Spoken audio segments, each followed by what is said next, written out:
Are we live? No. We live. What's up, y'all? Welcome to Binge Worthy Podcast. I'm your host, G. Oliver. Uh, my partner in crime is on his way. He's having some technical difficulties. He will be in here soon. But for all of you watching, welcome to Binge Worthy Podcast, Season 3, Episode 4. We are going to have a little bit of a different discussion. We're going to talk about some film. We're going to talk about some theater, some local theater to be exact. But we're going to have a conversation about the impact of this kind of renaissance, dare I say. But there's this growing, I don't want to call it a trend, but there's this growing regularity now that is, I hope, continues of seeing a lot of us, not just in front of the camera, but behind the camera, um, everything from producing and writing and directing.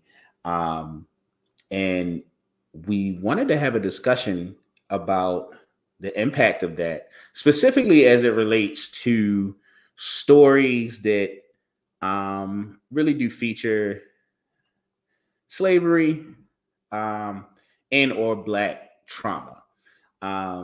And I think, at least for the last couple of years, there's been a lot of talk about being tired of that, being a little bit fed up with just constantly seeing these depictions of slavery or servitude through the Jim Crow era.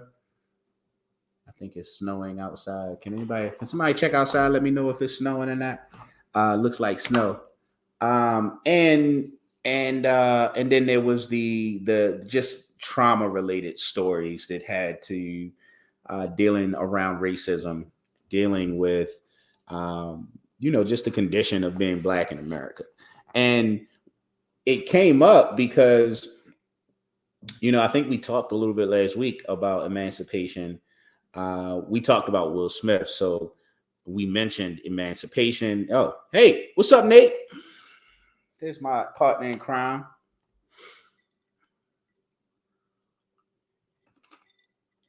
Oh, look like he left. He might be having some serious difficulty tonight. So yeah, we talked about Emancipation.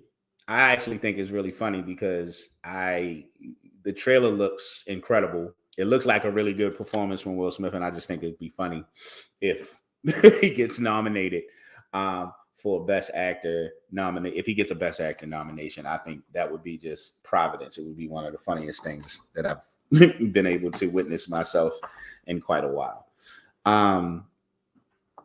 So we were looking at what we wanted to talk about today, and we stumbled on a couple projects that actually I think we're going to really talk about in depth in the next week or two, because they're actually not out yet. One of them debuts tonight, and that's called Kindred on Hulu.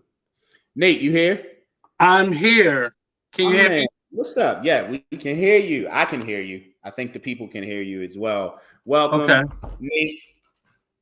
So yeah, I was just telling them, what we're going to discuss tonight and kind of how we came upon it. Uh-huh.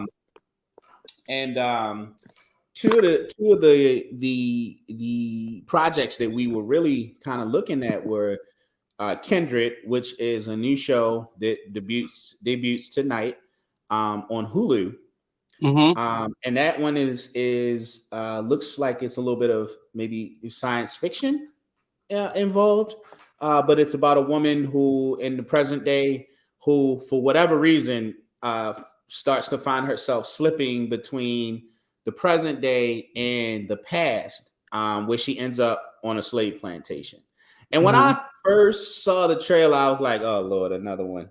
Because we just had a movie with, we had that movie where, uh, it turns out that she gets kidnapped, and it's almost like it has this the Village spin on it, where you Mm-hmm. find out like at the end that it's actually present day, but that she's been taken to this like or she came up in this society where they were still living in the past or recreating the past, despite the fact that it was present day. There's been a few other things that's kind of similar. There was another one. There was one with Janelle Monáe, and then there was another one. And I can't remember who the actress in the role was, but I know Common was also in it. I didn't see that one, but the trailer for it looked like it had kind of a similar spin. And over the years, there's been a lot of talk in the last 5, 6, 7 years. It's been a lot of slave themed movies. There's been a lot of blacks in subservient role movies. And we know that there's a direct connection to like the historical experience of like our ancestors and African Americans, but I think people were just really getting sick of it. I was doing some research just for tonight's show and stumbled on to an article talking about, for Boomerang. And I don't know if this is like some centennial year or something like that for Boomerang, but I stumbled on this article where they were talking about Boomerang and how it was for the modern day one of the first like films to produce an all black cast, and it wasn't, but I guess in the 90s, in that whole era, it was like the first time we'd seen it in a while.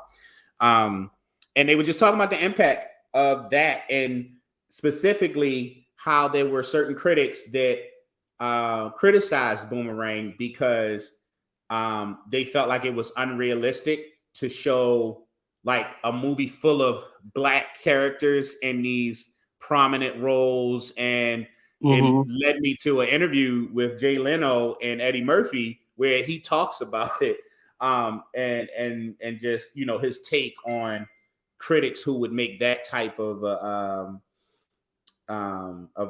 criticism. But then we fast forward to today, and I think one of the gripes is that we don't have enough of those movies. And if I ever thought there was a time where we could produce those types of films and it would be absolutely relevant and absolutely believable for everybody at this point, like would be now. And yet we often, seem to find ourselves stuck on the past and what we went through. So yeah, we just wanted to talk about that because the difference now is that in a lot of these, we're telling our own stories. So like, I'm going to watch Kindred because as I started to research about it, it's based on a book, a very popular book that I actually want to read now that I've read about the book itself. I want to go read the book.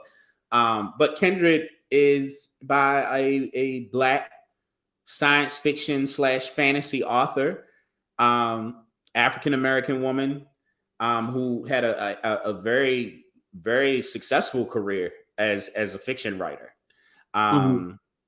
So, you have that, and then Emancipation is directed by Antoine Fuqua, I believe. So we're starting to see ourselves in the driver's seat of telling these stories.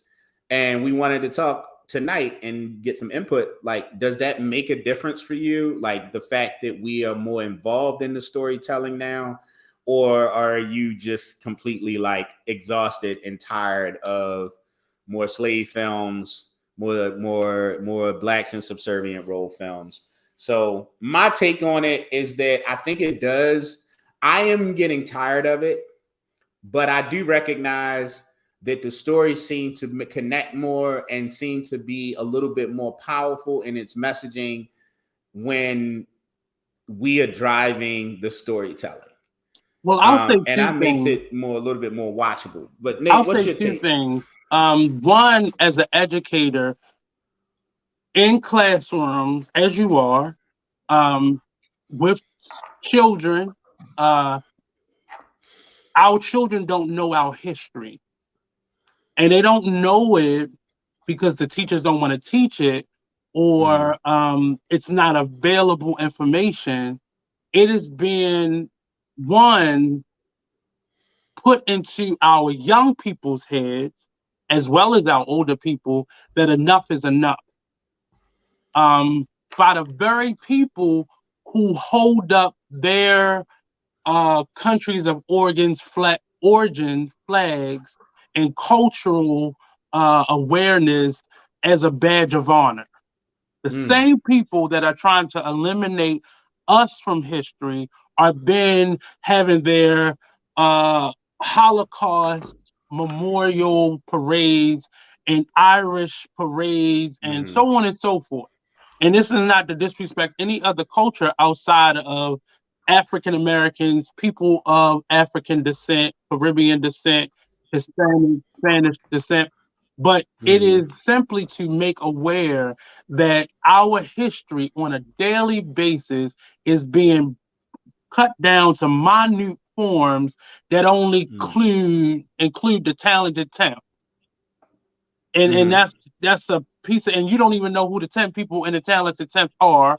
You don't really know who Martin Luther King Jr. is, other than his wife fought for him to have a day in his honor.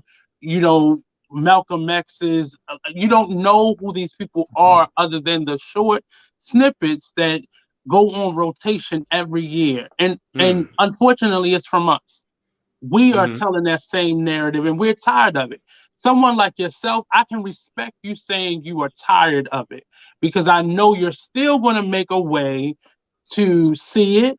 You're going to let your children see it. You're going to make it a part of your vernacular, a part of your self, even if you're tired of seeing it. Mm-hmm. One of the things that we talked about in planning for the show was we it is a difference, because now it's our voice, as the topic says today. It's our stories and it's our voice. We watch many of our Black stories be, taken, and the white character becomes the hero or the star of our Mm-hmm. story. Right. Or The even stories just a that we very integral like part right. of the story. Right. And on the other side, it is very important for us to learn it. But on the flip side of it, we don't tell Jewish people we don't want to see another Holocaust story being told. We don't tell the Native Americans we don't want another story to be told. We don't tell other cultures this, but we're constantly telling ourselves that Mm-hmm. we're tired of seeing it. And most times, the people who are saying it the loudest are the people who don't even know the true stories. A Mm-hmm. lot of Will Smith got a lot of ridicule for him doing this piece, but without people realizing it's an actual story being told from an Mm. actual living, breathing person. And I Right. just feel like we really need to tell our story in a way that is not um, for their gain and for our embarrassment. I don't want to see any more stories written in that vein anymore. And I do Mm-hmm. appreciate the stories that are being told from very creative points of view. The fact that I enjoyed the movie with I think you just said her name. uh Janelle Monae. Janelle. I enjoyed it because it was a different way of telling a story that didn't leave you depressed. And I actually enjoyed that film as well. I Right. can't But think of the name of everything it. I about gotta our look it up. But history. I remember liking that film as hmm well. And if we can, I mean, no matter who is telling the story, I think Beyonce just did Black something, and people ridicule. I think we're so embarrassed by our history, because we have very Mm-hmm. limited information about it. We're so embarrassed about it because we know we don't really have a strong connection to it. And for me, I don't know everything about my history, but I try to read or watch as much as I can to learn different things. I try to learn different perspectives. I was just watching the Godfrey, I think he called Godfrey's podcast. He's Mm-hmm. a Black comedian, and he had this. I think he was a Pakistani Jewish man on there, and a lot of what he was saying was correct, but he also was usurping our story in order to tell the Jewish story. in order to tell, Mm. so it took the attention off of Black Africans or Africa being the motherland and putting it on Israel. It was Mm. taking the story and flipping it, and that's what keeps happening, and we keep going along with it because we don't know what the story is. So whoever has the strongest perspective or opinion, that's where we go to, and then we ridicule people for being enlightened and Hmm. learning what the truth is, even though some of those people use our truth as a weapon versus it being a tool to help us know more about ourselves. But um I'm as excited to watch some of these films as I've been in the past because I know Okay. even the storytelling is more authentic and it's Mm. not just making us dance and making us puppets on screen Hmm. or TV or film. Okay. So I'm gonna push back on that just a little bit because Hmm. while I think first of all I think a lot of what you said is absolutely true. I think there are some who are just who like I'm tired of seeing it Hmm. out of a sense of shame maybe. Um, Definitely I get from a lot of people the sentiment of but I think the flip side to that is like you can feel ashamed of it or disconnected from it. But then you have a lot of people that just are like, yo, like there was more to this than just despair and constant pain and constant suffering and Then they should tell a story then. and well that's what I think is happening now, right? Hmm. So and I give you an instance like a perfect example or what um Lovecraft Country was absolutely told, the story is set in the Jim Crow South or Hmm. in the Jim Crow era, right?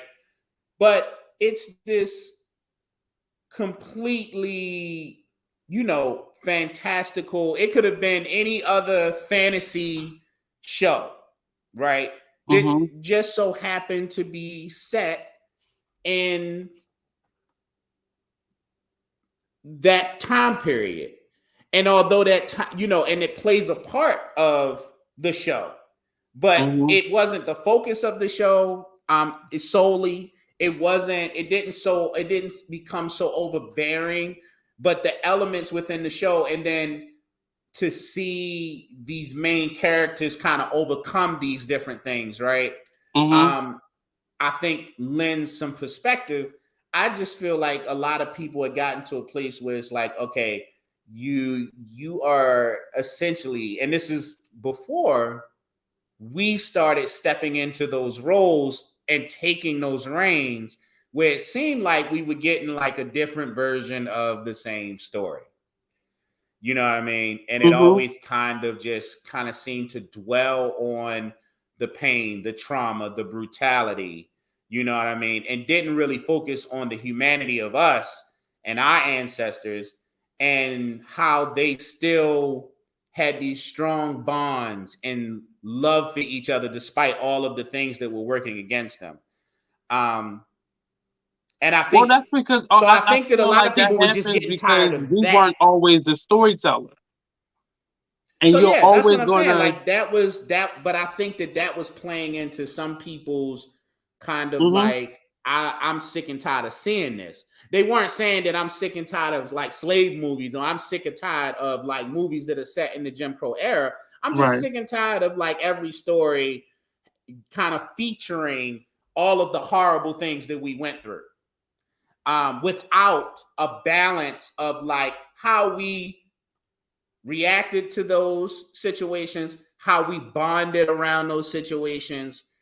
And now that we're telling our story, right, like we're starting to see more of that. And now these stories are Hmm. becoming more interesting. So where I was getting tired of like movies like, 12 Years a Slave. So it was like when the 12 Years a Slave and what was it? The Help, Green Yeah. Book, which The like Butler. I've heard is a really good movie. The Butler, which are all I feel like important films. I think they were just coming at an unfortunate time where we had seen like a couple years before that, we had Django, and there were other films in that like time period, and it was just like kind of like really getting. It was like, yo, like I'd like to see Black folk in other types of films or being portrayed in other types of roles. Um, and now we're starting to get that in the form of we're still seeing these stories being told, but through different lenses, through lenses But that are much more again, those relatable. stories may not, it may not be at the volume that we are now seeing ourselves depicted, but it has always been a thing of, hey Kendra, two of my favorite actors. Hey, Miss Kendra Banks. Hey, Kendra. But and I want to have her. Actually, we need to have Kendra and her mom on because they both speak to this in their work and showcasing all the possibilities of who we are. And I know people are tired of seeing that narrative of a slave. I just last night I watched it was a movie called with Cicely Tyson where she portrayed Harriet Tubman and a woman named Moses. I think that was the name of the movie. Yeah, And I remember that I is the watched the name of it. movie through. I watched it through. I watched all of it. And another movie came on, and I think it was called something The Backstairs of the White House. And I was like, oh look, I can't do this. I can't do this The back to back. backstairs of the White House. Backstairs. So it basically was talking about the maids and the butlers, and it was a story around that. I didn't even watch it, to be Oh, perfectly okay. honest with you. I'm gonna watch it, but I was like, I can't go off of that because I can't leave this story and go right to this story. Because I found myself walking around I was here right here in my studio, and I was walking around pissed off, like talking back to the TV and whatnot. And trying to be creative, but being angry, and I get it. I get it, but it is then my responsibility to do something about it and create a story that tells a different perspective. But unfortunately, a lot of our narratives have not been told. And a lot of people think that it was an isolated situation when slavery was around the world, especially with black faces. And we were shipped to many different places. And I think people's fascination with these types of stories, um, it's very interesting to me, the fascination, but with all the movies that have been shown, it's still this Emancipation movie. We heard about this man, we saw the man, but Right. We nobody saw ever the knew who picture. he The picture was. is famous. The picture is Right. world famous. It's been around the world. When you think of slavery in terms of an image, that image is the first image that pops in your mind. And if you don't, I showed it. I think no, I didn't show it last week, but it's an image of the man with all the slashes on his back. But yet and still, it's the same reason why I've watched The Color Purple over 100 times now. It's the same, and I know I've done that, but it's not because I'm But so that's a fascinated classic. with. It is a classic, but our stories are just as classic, and we need to embrace it. Even if you don't want to watch it, just don't watch it. But stop talking about how bad it is that another movie is coming out when I know the same person saying that has a child or a nephew or niece somewhere who don't know their history. And you're saying the same thing, not knowing all of your history yourself.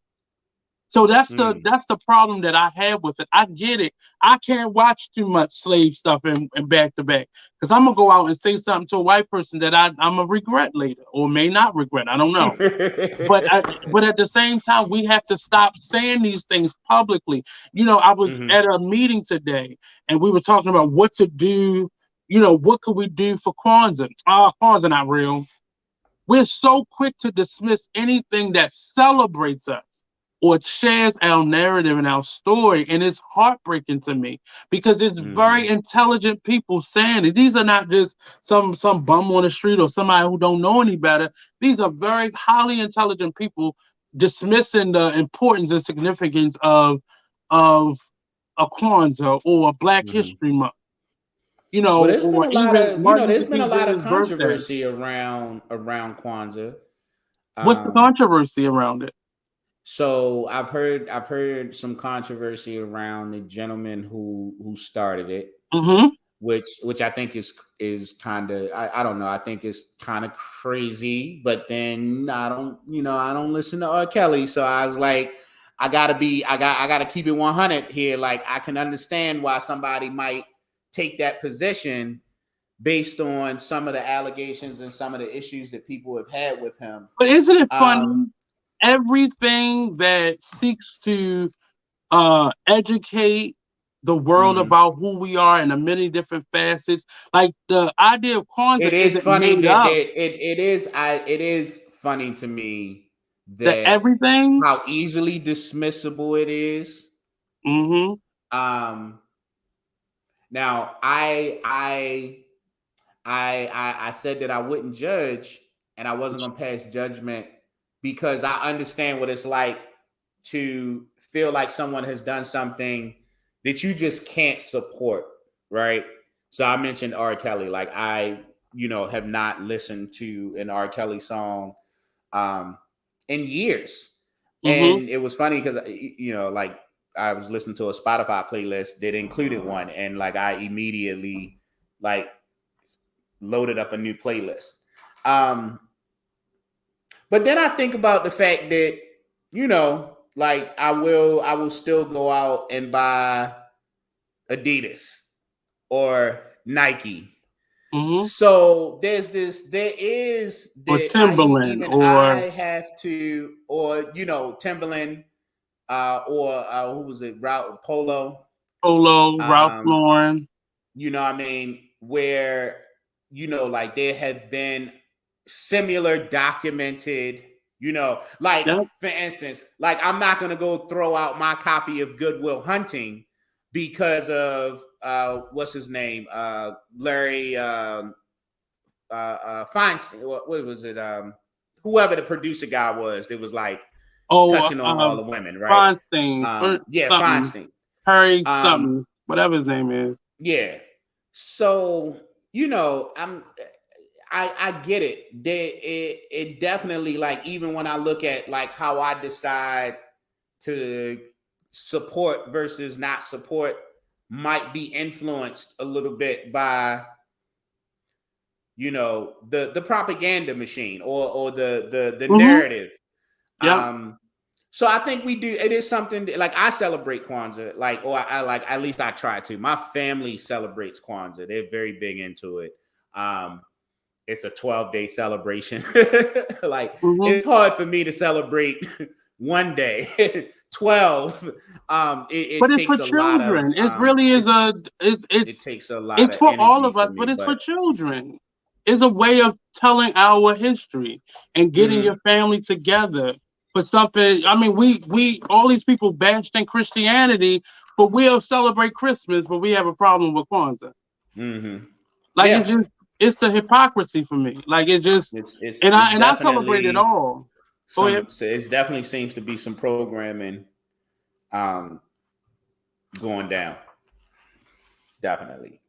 So the premise, so as this show has grown, we've done 2 seasons.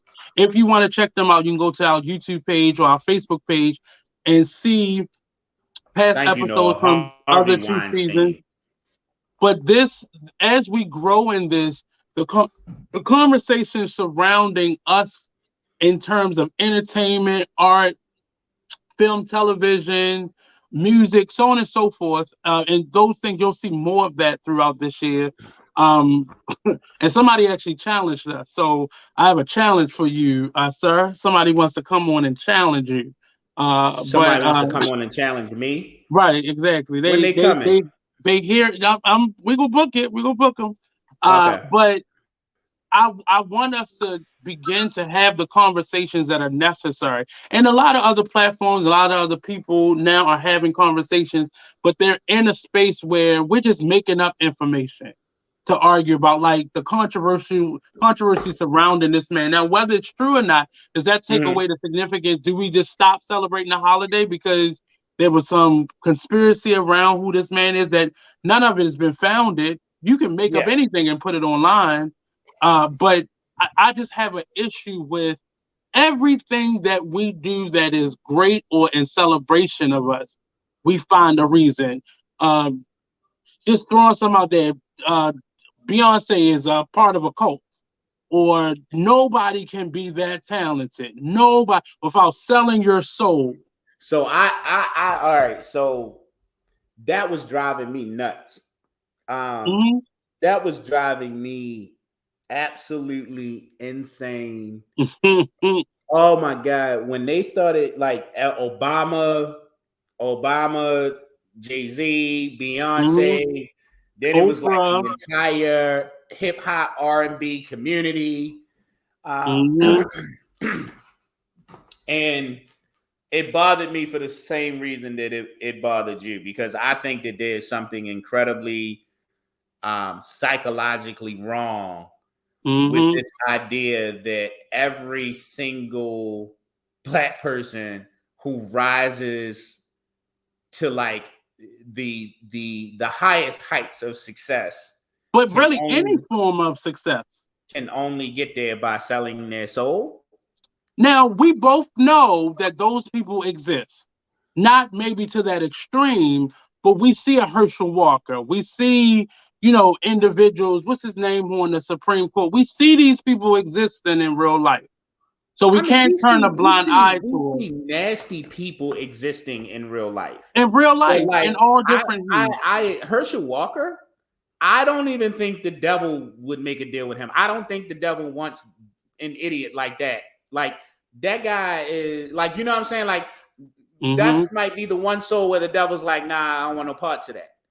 You know what I'm But saying? what So does that say I don't to, like, you equate. have boys, not Mhm. even for Herschel Walker, but like the way Obama has been picked apart. What does that say to your boys or just to children in general?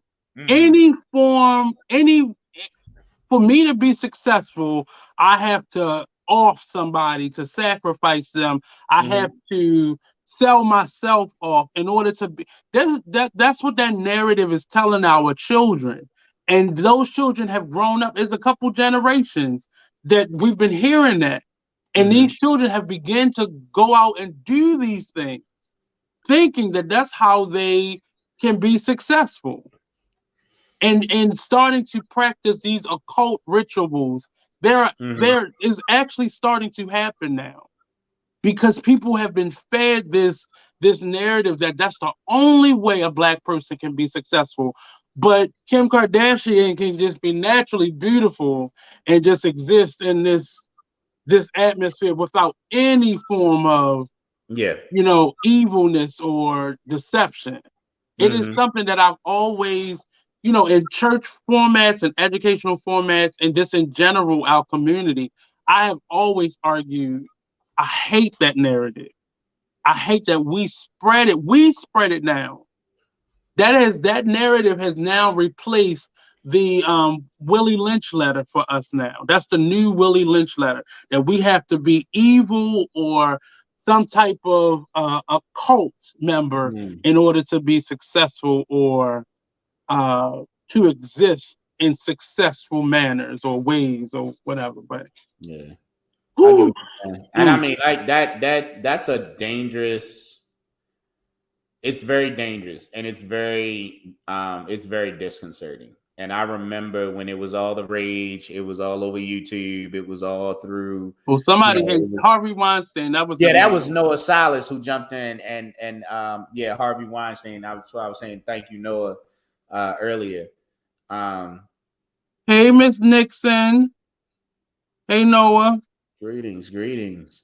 But So so those are some films, and we really want to hear from the independent filmmakers as well. So if you're making films, if you are actor in a film, if you're producing films, we definitely want to bring you on here to help you Yeah. promote and produce your work in these types of platforms where people get to ask questions and talk. We're both thinking of a lot of some local playwrights and film writers and producers from here and beyond that we really want to talk to. But these were three interesting films. Did you talk about The Nanny? The Nanny. No, not yet. Not yet. Okay.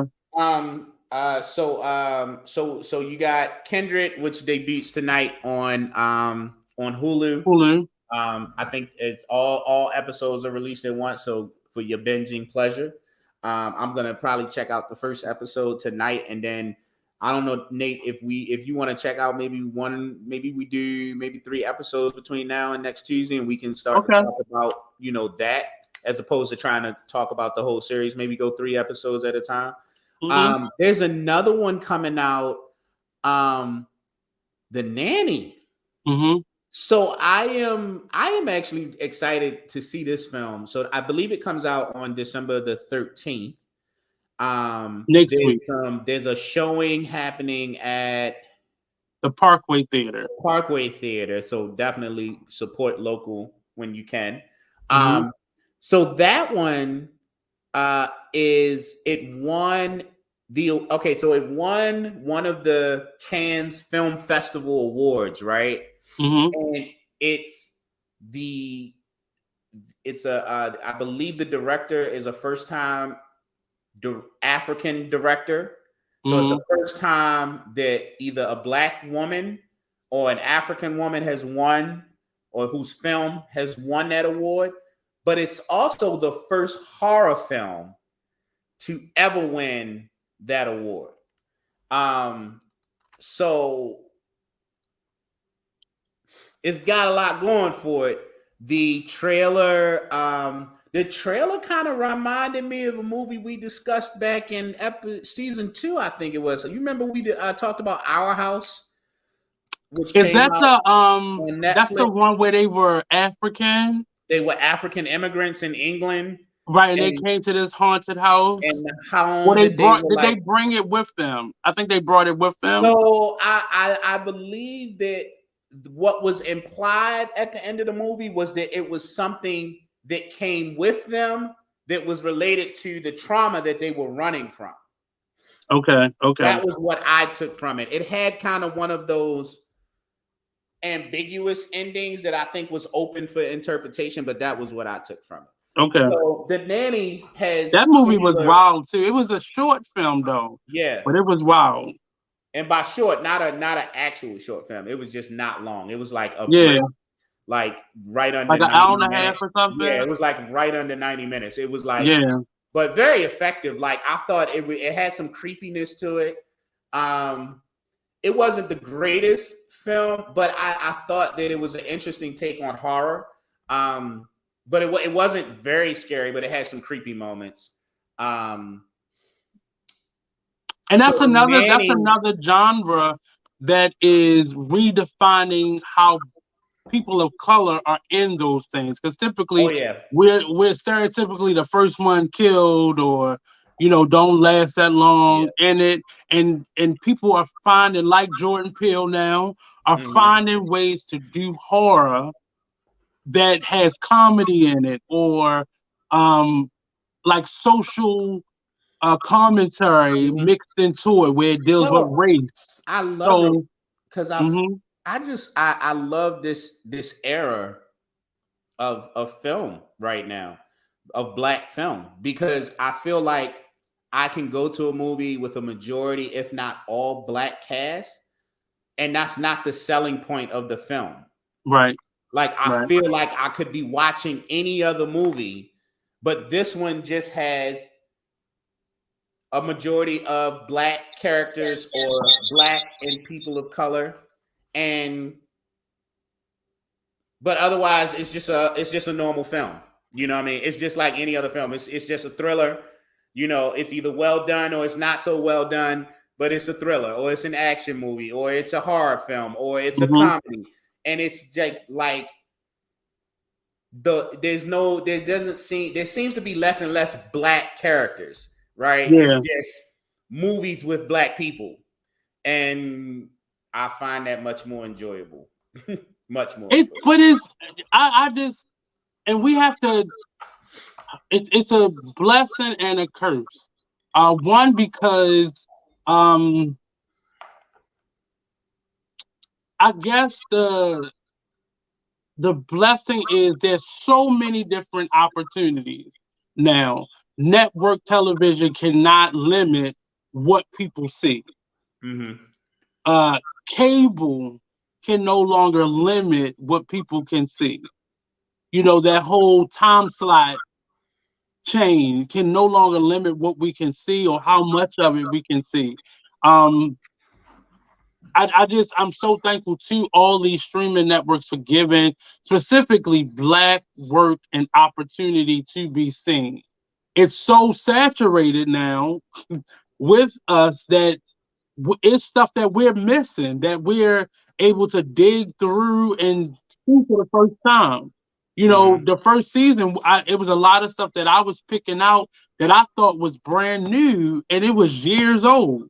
Mm. You know, and we're able to see stuff now from other countries that don't typically get released here, and vice versa. People are able to see our work. Yeah. Um, Again, we know I'm not a big fan of duplicating stuff that's already been done, but Right. it's giving scripts that may not have gotten a chance in a different format, a different opportunity to be seen by people. But I just love the fact that it's just so much of it. Like it's almost too much of it at this point. I don't want to say that too many times, but it's so much out there that you really don't have the time to watch it all. Mm. Like it's a snow day type of Right. space where you like, damn, this been out, and you thinking it's something brand new, Right. and it's Yeah, been because out. like I got some stuff in the clip that I still am waiting to go see. That Right. I just, the busyness of life, and then the the sheer amount of like options, right? It just Hmm. makes it harder and harder to get around and stuff. And Like even the idea that uh I know we were saying in other seasons how the movie theater is, you know, kind of a relic in many situations. But a little I, bit. I like I like how like the Oscars and those types of awards have kept their rules intact to save these very movie theaters, because now a Really? film has to come out, even if it's a limited run, it has to come out in a movie theater for it to get credit. So Um, you are you like that? I'm on a fence about it because I Mhm. feel like it still keeps certain projects that could not make it to a movie theater from being Mhm. seen. Mm. And it doesn't count if you rent out the movie theater and get your work in there. That doesn't count. But it's still a system of keeping things out and certain people out. Um, Right. So like but I I felt like the pandemic exposed something about the movies that I long suspected, was that if you gave people the option, less and less people were going to go to the movies anyway. mhm. Right.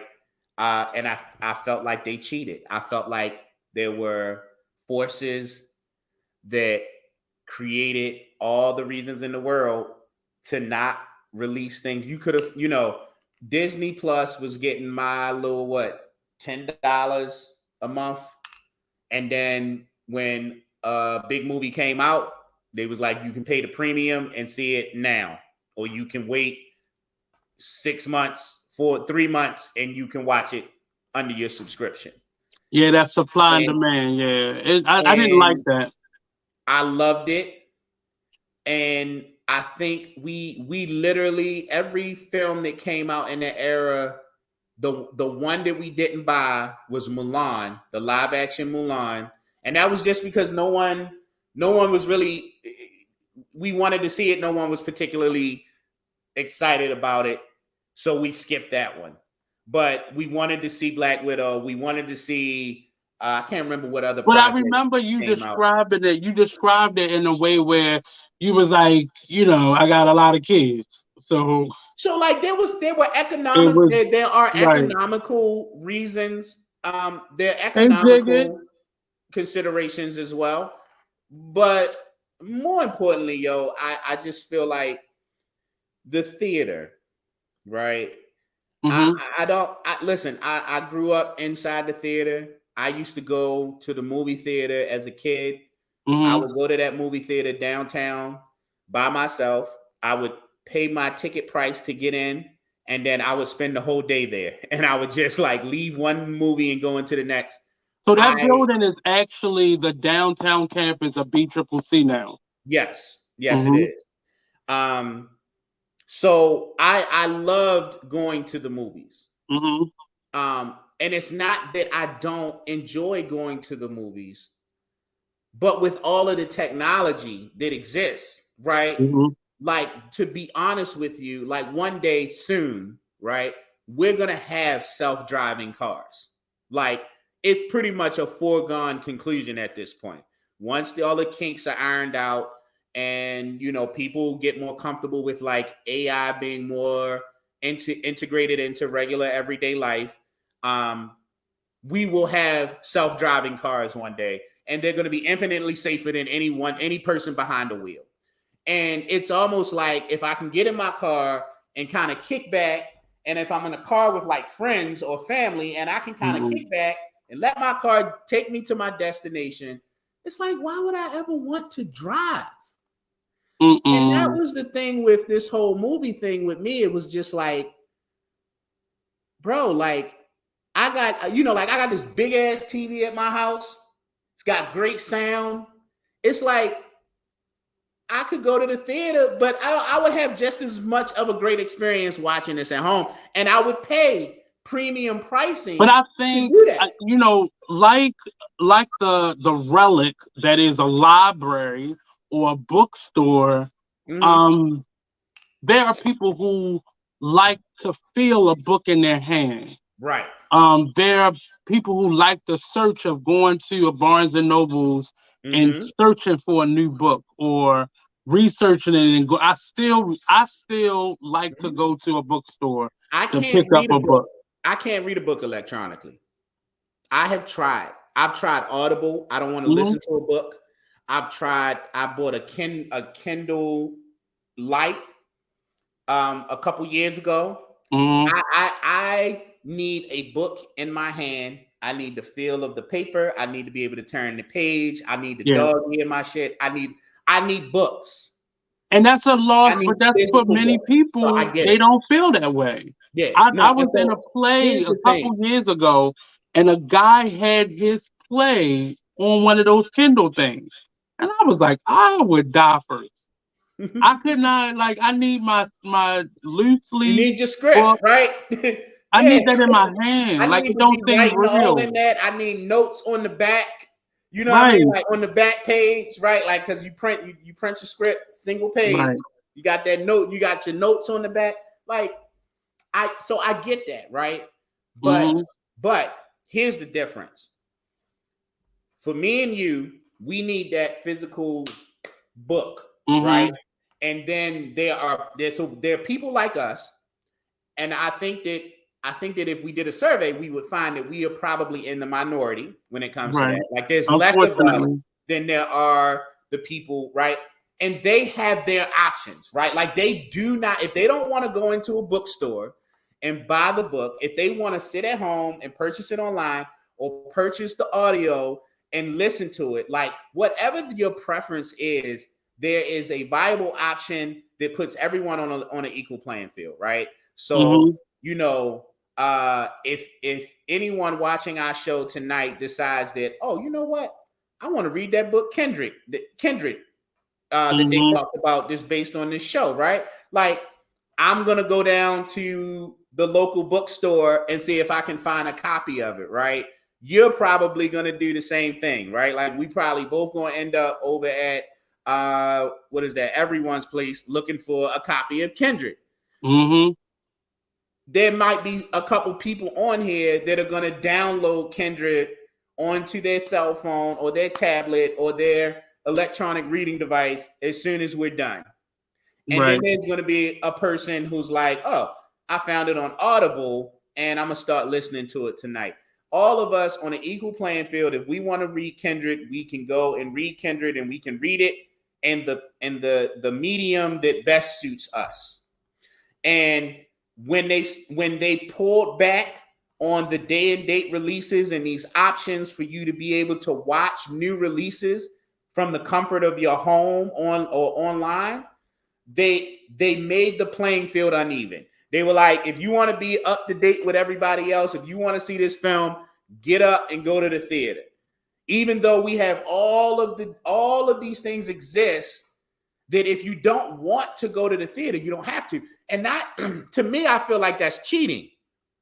I feel like that's cheating. And then what makes it even, what infuriates me the most is that I know who are behind the movie theaters. And it ain't nobody that look like us. Like at the end of that line, producers, it's a bunch of old white men whose livelihood depend on us still going to the theater every. But even even the independent movie theaters, it's still, you know, I know people always talked about how expensive it is, but people don't realize what it costs them to lease the films. So they don't make their monies off of showing films, because that most of that money goes back to say the producer and the movies. So they make their money in snacks. And popcorn, so they make up for that. Right. And that's why you see like they got bars now and they sell alcohol and they sell premium meals. I get it. So that becomes their win. But you know, I just like the option. I don't like how options, when people feel like, oh, people not going to use. Somebody gave the last show we had, we got DVDs, and I was like, how the hell am I going to watch this? My computer doesn't even have a disk drive anymore. So we had to ask for thumb drives. And it's just the idea that options get taken away when other seemingly better ways of doing things kind of take over or become popular.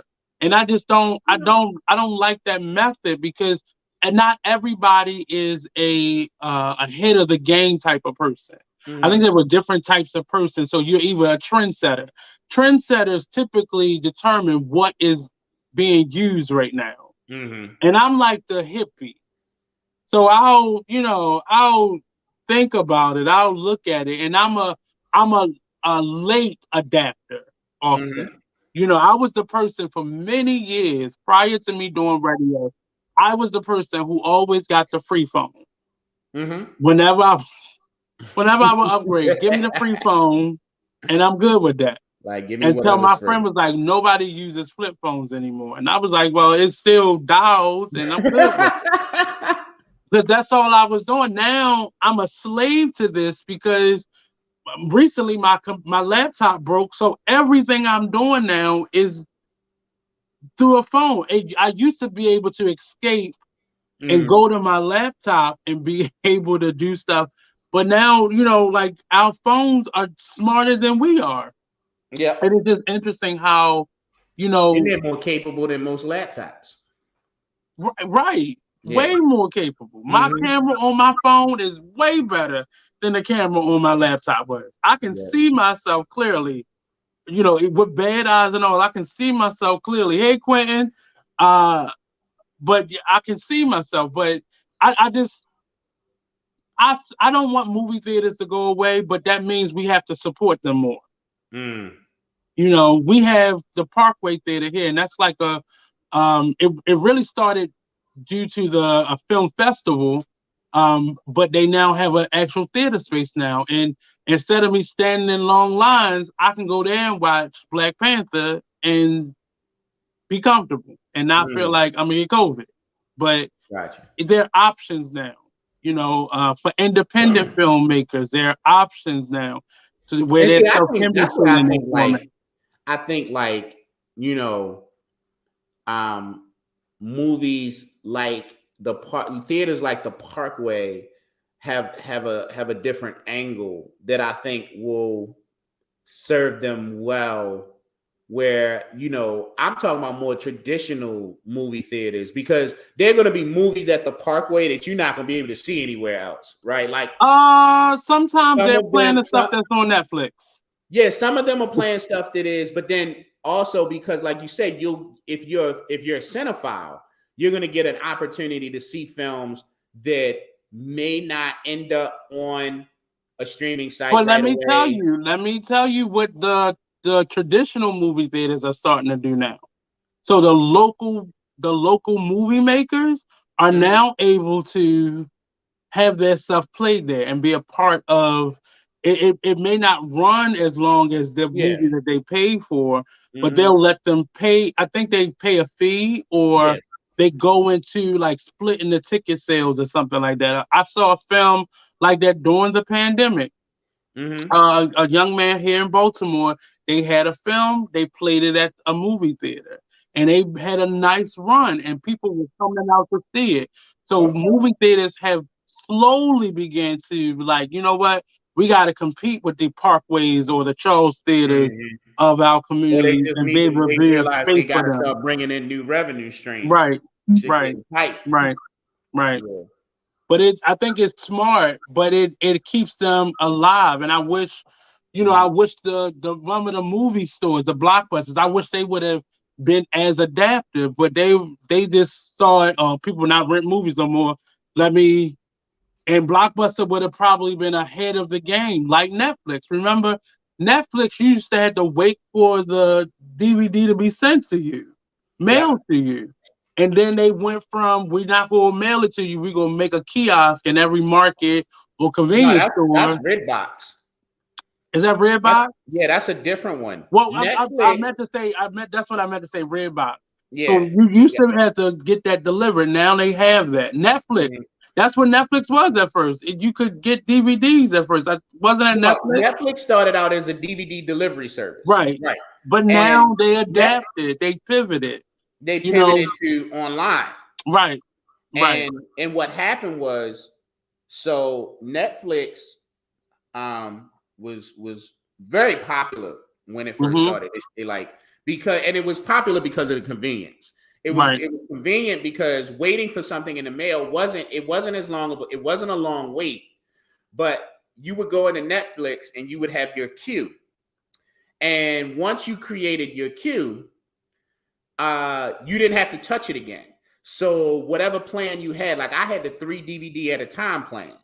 Oh, And those you 3 was DVD, jumping off. You was yeah, racing. I was on Netflix because one of the things, and like I was a cinephile, I loved the movies. And I the hated thing was, waiting I though. And watched. what if your DVD was scratched? Then you had to send it back. And Yeah, you had to send it back, and that so like that would, and I feel like that happened a couple times where a DVD came and it wasn't in the greatest condition, and I had to send it back. But here's what happens though: you send it back, and it immediately sends you, like as soon as it gets registered at the post office that movie is on its way back to Netflix, they send the next movie in your I don't queue. have time for all that. So it was really dope. I mean, yo, you got to think about it. This is like 1999, 2000, 2001. That was in the 2000s. So that's pretty dope. And then they didn't charge any fees. You paid your one price, right? And you could keep those DVDs for as long as you want. There were never any late fees. I And know, when because I still had a couple, and and then I just probably threw away over the now pandemic. if you kept them forever, they will bill you for them. But um, Not if you send them I back don't when use you're that done. PayPal account no more. You send them back, and then they Mm-hmm. send you the next 3. Or if you Right. send one at a time, like maybe I They'll didn't send me like one this at a one, I ain't time. gonna watch it again. I'm gonna just send it. They send the next one in the queue. And Yeah. then they started. What happened was they got a deal with Turner Classic Movies and launched a website where Mm-hmm. literally all you could watch online were like these old classics, right? Mm-hmm. Like think Turner Classic Movies. So like they leased their library, and that was how their online thing started. And Right. they were analyzing the data. It was a lot of people watching online, and someone had the foresight and said, I think we need to pivot to this because I think this is the future and I think we can get in.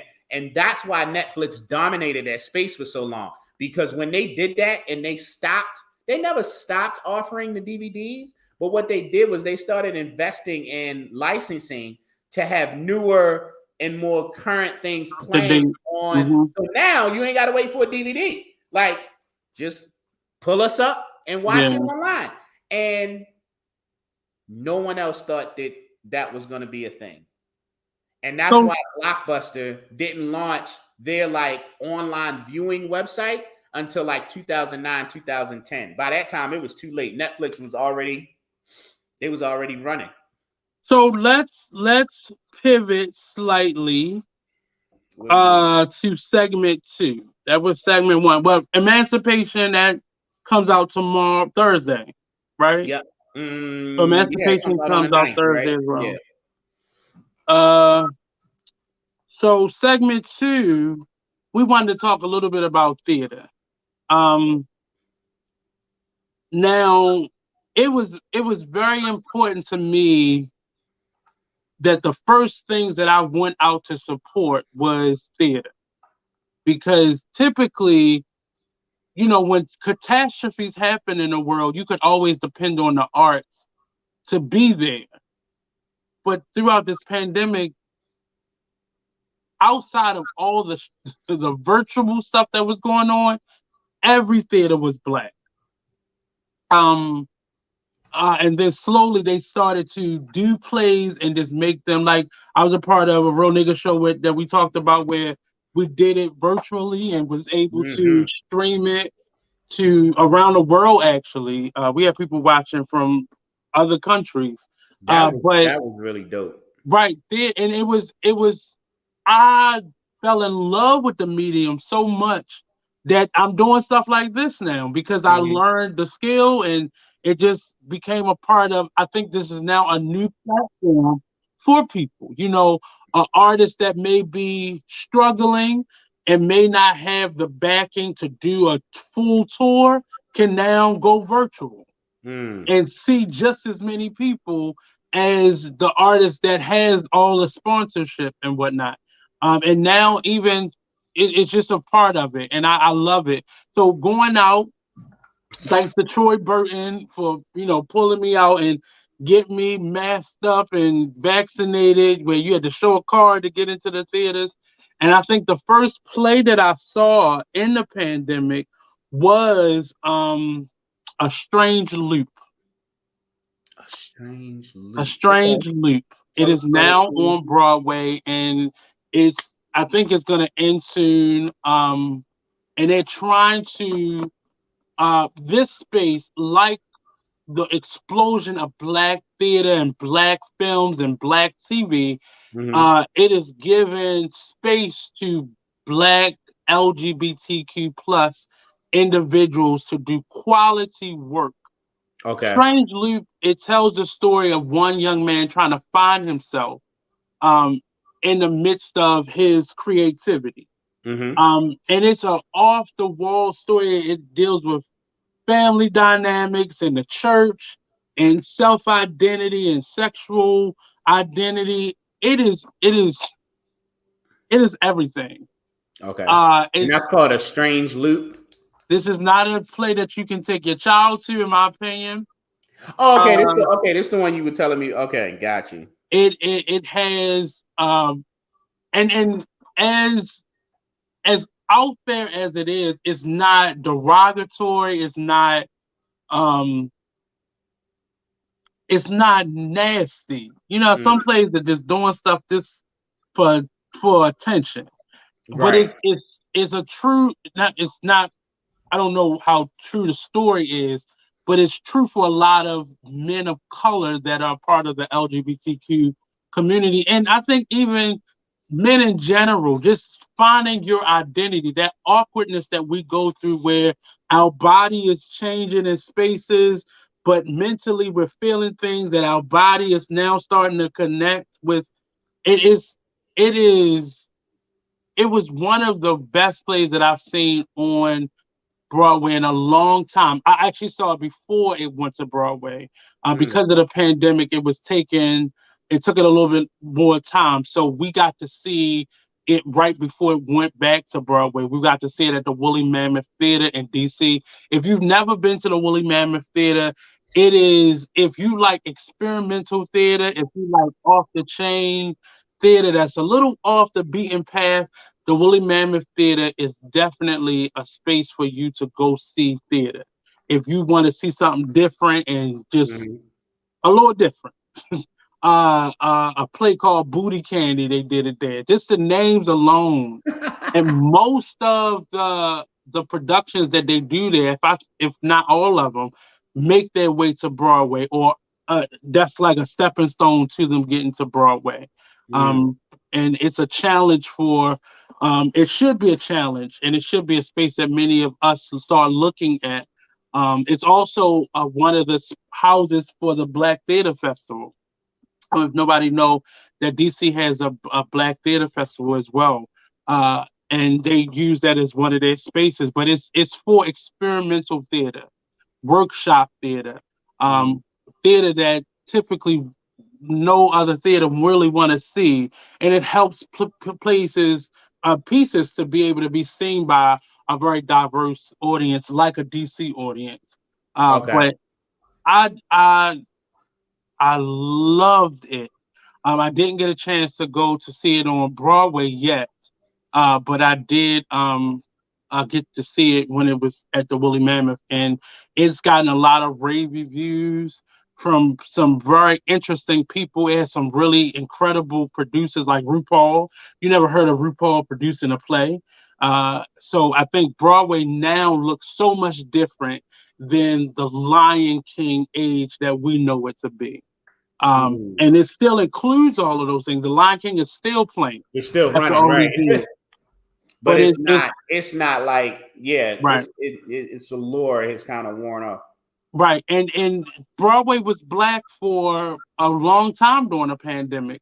And a lot of the plays that they opened their seasons up with this after the pandemic, or in this part of the pandemic, were a lot of Black pieces, and Strange Loop was one of those pieces. And I'm really excited. If you get a chance to go to Broadway, see a production. Content is there, but most people like Broadway because of the spectacle, what they can do. The theaters aren't any bigger than your local theaters, but it is the spectacle. What they can do in those spaces is just magical. Right. I mean, they pull in like the best, they pull in the best talent from pretty much everywhere. Yeah. Or is that questionable? I mean, it's questionable, but Broadway is considered commercial theater. Okay. So they'll always have an angle on, like they had Puff Daddy in A Raising the Sun. Was he good, or was he bringing asses to the seats? Asses. I think more so. I think it was the latter. More asses. But I didn't think he was horrible. I saw that. Well, I saw the filmed version. Okay. And I was like, all right. It was actually harder, I think, for me to admit that he wasn't terrible, because I kind of went in. Was like, I'm sure he had some acting coaches. Let me go watch him massacre this role. They did. I know they did this. I know they probably put him through a year or so of some acting lessons before because that's still their money. They don't want it to. Just because you Puff Daddy don't mean you can get up there and recite words. He did okay. But they also it was put definitely Fantasia, the asses in seat angle. But sometimes I'm not mad at that. Like I think about the asses that he specifically put into those seats. He brought a demographic to the theater. I feel like those asses belong to a demographic that otherwise would have never gone to see A Raisin in the Sun. And yet those are the ones who really need to see it. And so like I appreciate they do it all the time. Like I said, Fantasia and The Color Purple. They put Nene in Chicago. I don't know who that is, but Sherry Shepherd was in Cinderella. Kiki Palmer was in. I mean, and these some of them are really good actresses or Mhm. actors, but it was about their name. And that's the difference between commercial theater and say community theater Right. or regional theater. They'll put and all directors want to put a name or someone attached to a name in their production Right, because it because you want brings people to people come see to it. it. You want But people to come see it. on Broadway, it's almost a part of it. They'll always put a musician. I Mhm. remember Tony Braxton being the first black Belle, and the first black Evita. Um, Okay. I was always disappointed that we could not get Whitney Houston on Broadway, but people don't realize that she auditioned for a number of pieces on Mhm. Broadway when she was a teenager and Mm. never got it because they were steering her to be the next great voice versus, you know, on Broadway. But that was one of the few people that I wanted to see do something. And then come to find out she can act. So in most things she did. But um yeah, so Strange Loop, phenomenal piece, still time to see it. I'm sure it may go on tour once it's finished. Mhm. And I think I want us to take I'm tired of hearing, oh, that's a black film or that's a gay film or gay play. Like go see theater. Like it will do something for you. Mhm. You know, either you love it or hate it. It's very like lukewarm. It's But it's not the really an experience option in that theater. it's the experience that really It's the matters, and experience like of it. to say I saw it, Right. And and like you're see, not gonna like everything, right, um, but if you're going with the right people, you end up with right. the discussion. What did you like? What didn't you like? Yeah, Um, it's very interesting. I think there are some films that do this, but it's a little. I think it has to be a little bit more intentional with film. But yeah. every play that I've ever gone to, like people take different things away from Mm-hmm. it. Yeah, And that's just a natural phenomenon of theater where a film almost has to have this plays don't have to have ambiguous endings for people to take different things from it. Like the play itself and its presentation is interpreted differently by all the asses in the seats. Where in yeah, film, the only time you see people kind of really talking about the meaning of things is if a movie kind of like ended ambiguously. And then it's like, well, what did this yeah. mean and what did that mean? Or it has a It has to be really like different type intentional, of almost in plot your or face something. messaging in order Yeah. for people to kind of like start that conversation. But in theater, So it generates naturally. one of the plays that had a natural visceral reaction from me, a play that just closed at actually I think it was playing at Center Stage and Willie Mammoth because it's also en route to Broadway. Mm. Um and it was called Ain't No More. Ain't No Ain't More. no more. Um I don't want to badmouth this. So I'm trying to mark my words. Sometimes you just That gotta keep it idea real. of recreating something that has already existed and making it youthful and younger can sometimes be a double-edged sword Mm-hmm. because often in your pursuit to make it better or make it how you would make it, you totally miss the point of what was Sure. already there. Happens to a lot of remakes. So as I was telling George, this piece was, in my opinion, a remake of and I want to hear the writer talk about it, um, but of a colored museum, Mm-hmm. and it was very creative for them to turn a colored museum on its head and do something totally unthought of. Because I am tired of seeing a colored museum. I can say that I've seen it done by every type of actor, every type of playhouse, uh, and it needs to be done. I think a color museum. I don't think it should be a movie. I don't. I don't think. I think one of those live action plays. Mm-hmm. I think it would be great to see it in that format because that's something that wouldn't typically be done because it's not a musical. But I would love to see that done and say like one of those documentaries or something, those Mm-hmm. docu movies. But Ain't No More was it was hard to watch, and it was a lot of technical things that could be improved or director choices that could have made it better. But the whole premise of it was somehow all the black people have decided to get out of the country, and there was one plane left for all the black people in the United States to get on. And it was metaphorical, but it was still, there's one plane, and if you missed it, I think you got turned into something, or I don't forgot what happened to you if you missed it. Okay. But it wasn't a good thing. And they kind of mismatched characters and scenes, and they it was like a lot of the old sitcoms being turned into like a dark version of itself. It was almost in that vein where it was like a little bit of skew of what the original was supposed to be for. And it Okay. was it was an interesting take, but I just think directing wise it just wasn't good. But it goes to show I don't like remakes. Mm-hmm. And this is one of the things that proved me right. Boy, Nate, Because no, Nate, sometimes you Nate don't. do not like remix. He don't like remakes, y'all. He don't like I he don't. And don't there like have been remakes. some He that don't I like enjoyed, recreations. He don't like retellings. He like take your ass and watch the original. but there's been some people who get it right.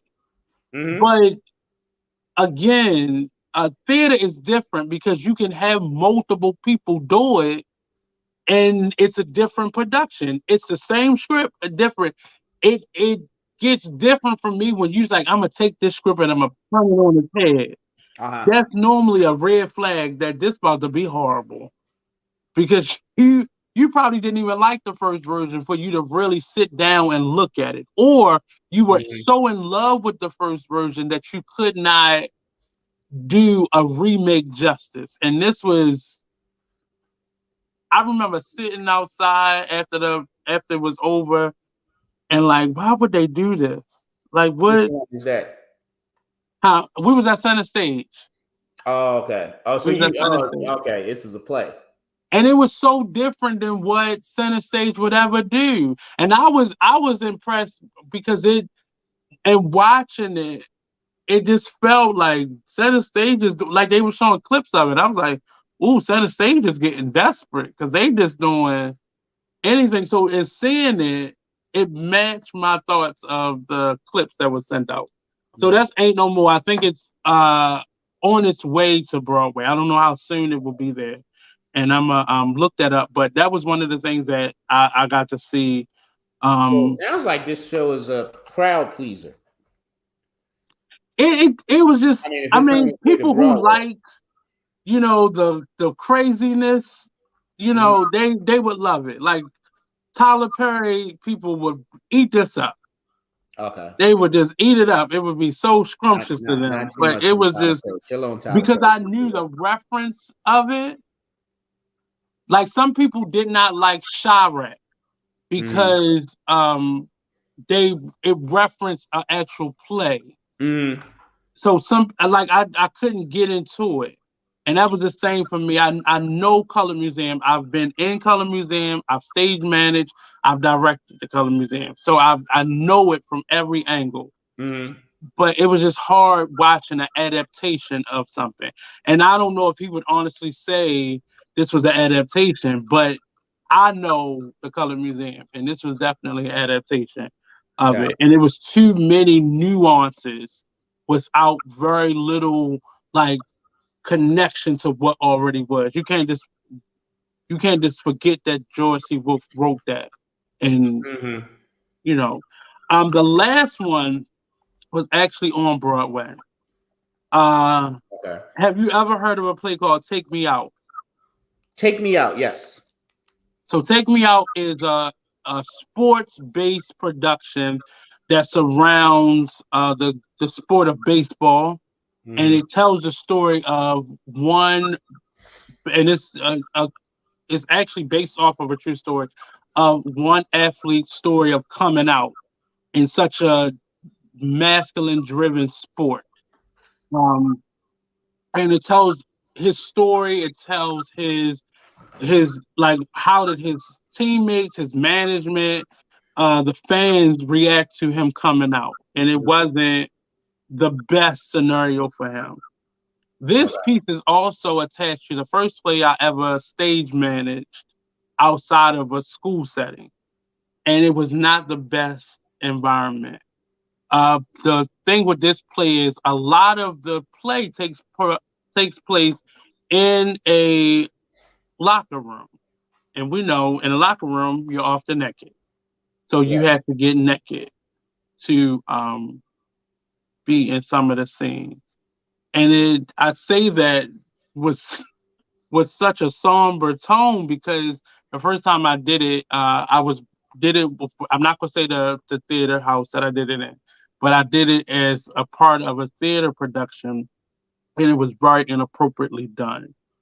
So wait. One of So the wait. You did it. You've been in the show. well, I was supposed to be an understudy because one of the people could not do one of the days, but I wound up quitting because it got very inappropriate. My Okay. first day of rehearsal, I was given the keys to the theater because I was a stage manager, and I was given my prompt book. We're in the rehearsal hall. We began to play a game called Zip Zap Zop. Zip zap zap. Yeah. And the the twist in this game was when you get out, you have to take an article or close it off. Now, Okay. I understand things, Theater, getting strip people poker. I get it. comfortable, getting people comfortable with, getting naked. I've done a play where I had to strip before. So I know how stressful that could be on an actor and castmates because you don't know when it's coming. And they decided to do this game every rehearsal to get people comfortable from day one. Hmm. And uh as a stage manager, I felt like, okay, I'm not in this. At that point I wasn't I have been already asked to be the understudy, but it wasn't official yet. So they kept asking me to join in, and it was very awkward. It was mainly white men in the movie.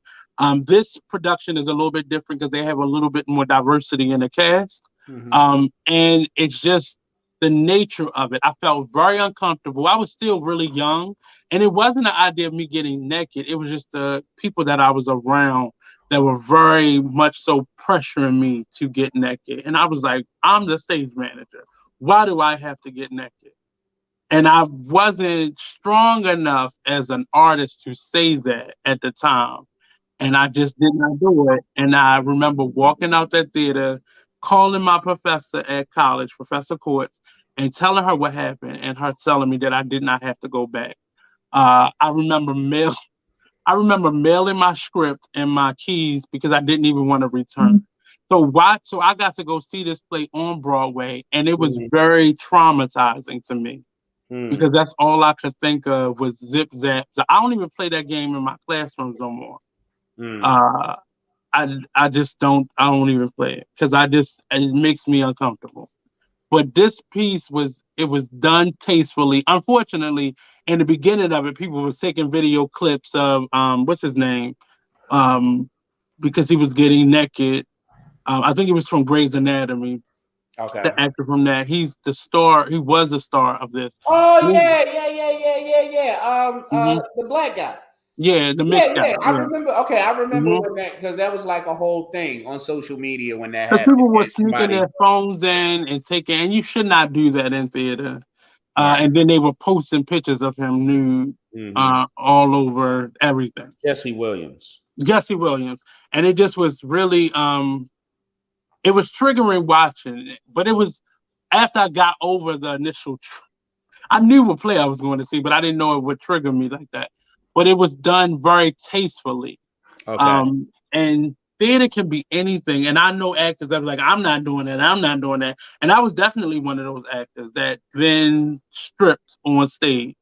And I was very green at it, but that is not the basis of the story. Once you get over the nudity that you see throughout, then you get an understanding of what the story is for. And again, this is another piece that I tell people go see because it's still on Broadway right now, and it's been doing well. I think the nudity definitely helped it. The controversy definitely helped it.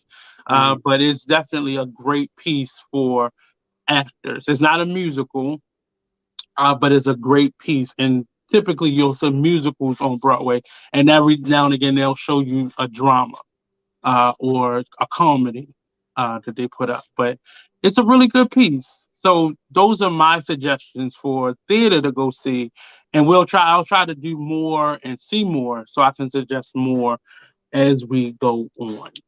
Any theater that you suggest or you've seen recently or? I had not been to the theater in a while, mostly Mhm. because I wasn't myself in the theater. Antigone is done. You Thought I Was Him is done. Mhm. So I For heard you say now, that it's there done are for now. It's coming back. there's some upcoming opportunities. So if you did not get a chance to see You Thought I Was Him in its Mhm. debut run, you should definitely check back in with us periodically. Um, Mhm. it is a show that I would recommend that particularly every Black man should go and see that show. I'm Um, gonna actually. We have some clips of it. So the next show we do, I'm gonna upload so you'll be able to see some yeah. snippets of it. Okay. I'm trying to get Troy to come on here, but That he's would still be on his little vacation from doing the production. right. So And prayers up for him because he posted something today or yesterday. So I don't know if he's under the weather.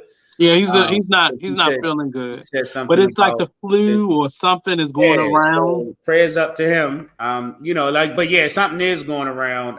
Mhm. So everybody, Wash your hands, stay drink healthy, wash your water. hands. If you still masking, mask up. Drink plenty of fluids. Start getting some vitamin C in you and other vitamins because it is definitely flu season. And then this is the weird flu season because every cough, it's like, oh, what is it? And that adds an extra layer of stress, I think. Because like you Mhm. get the common cold, but you like run in to find a COVID test real quick.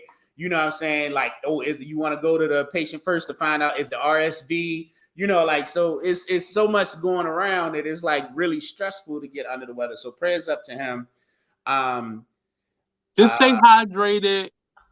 and I'm not Really, it's about washing your hands too, and just germs and you know, just stay safe. Especially if you work in hospitals, schools, any environment where there are young people around. Just be cautious, yeah, because and just be them careful. kids be germy, man.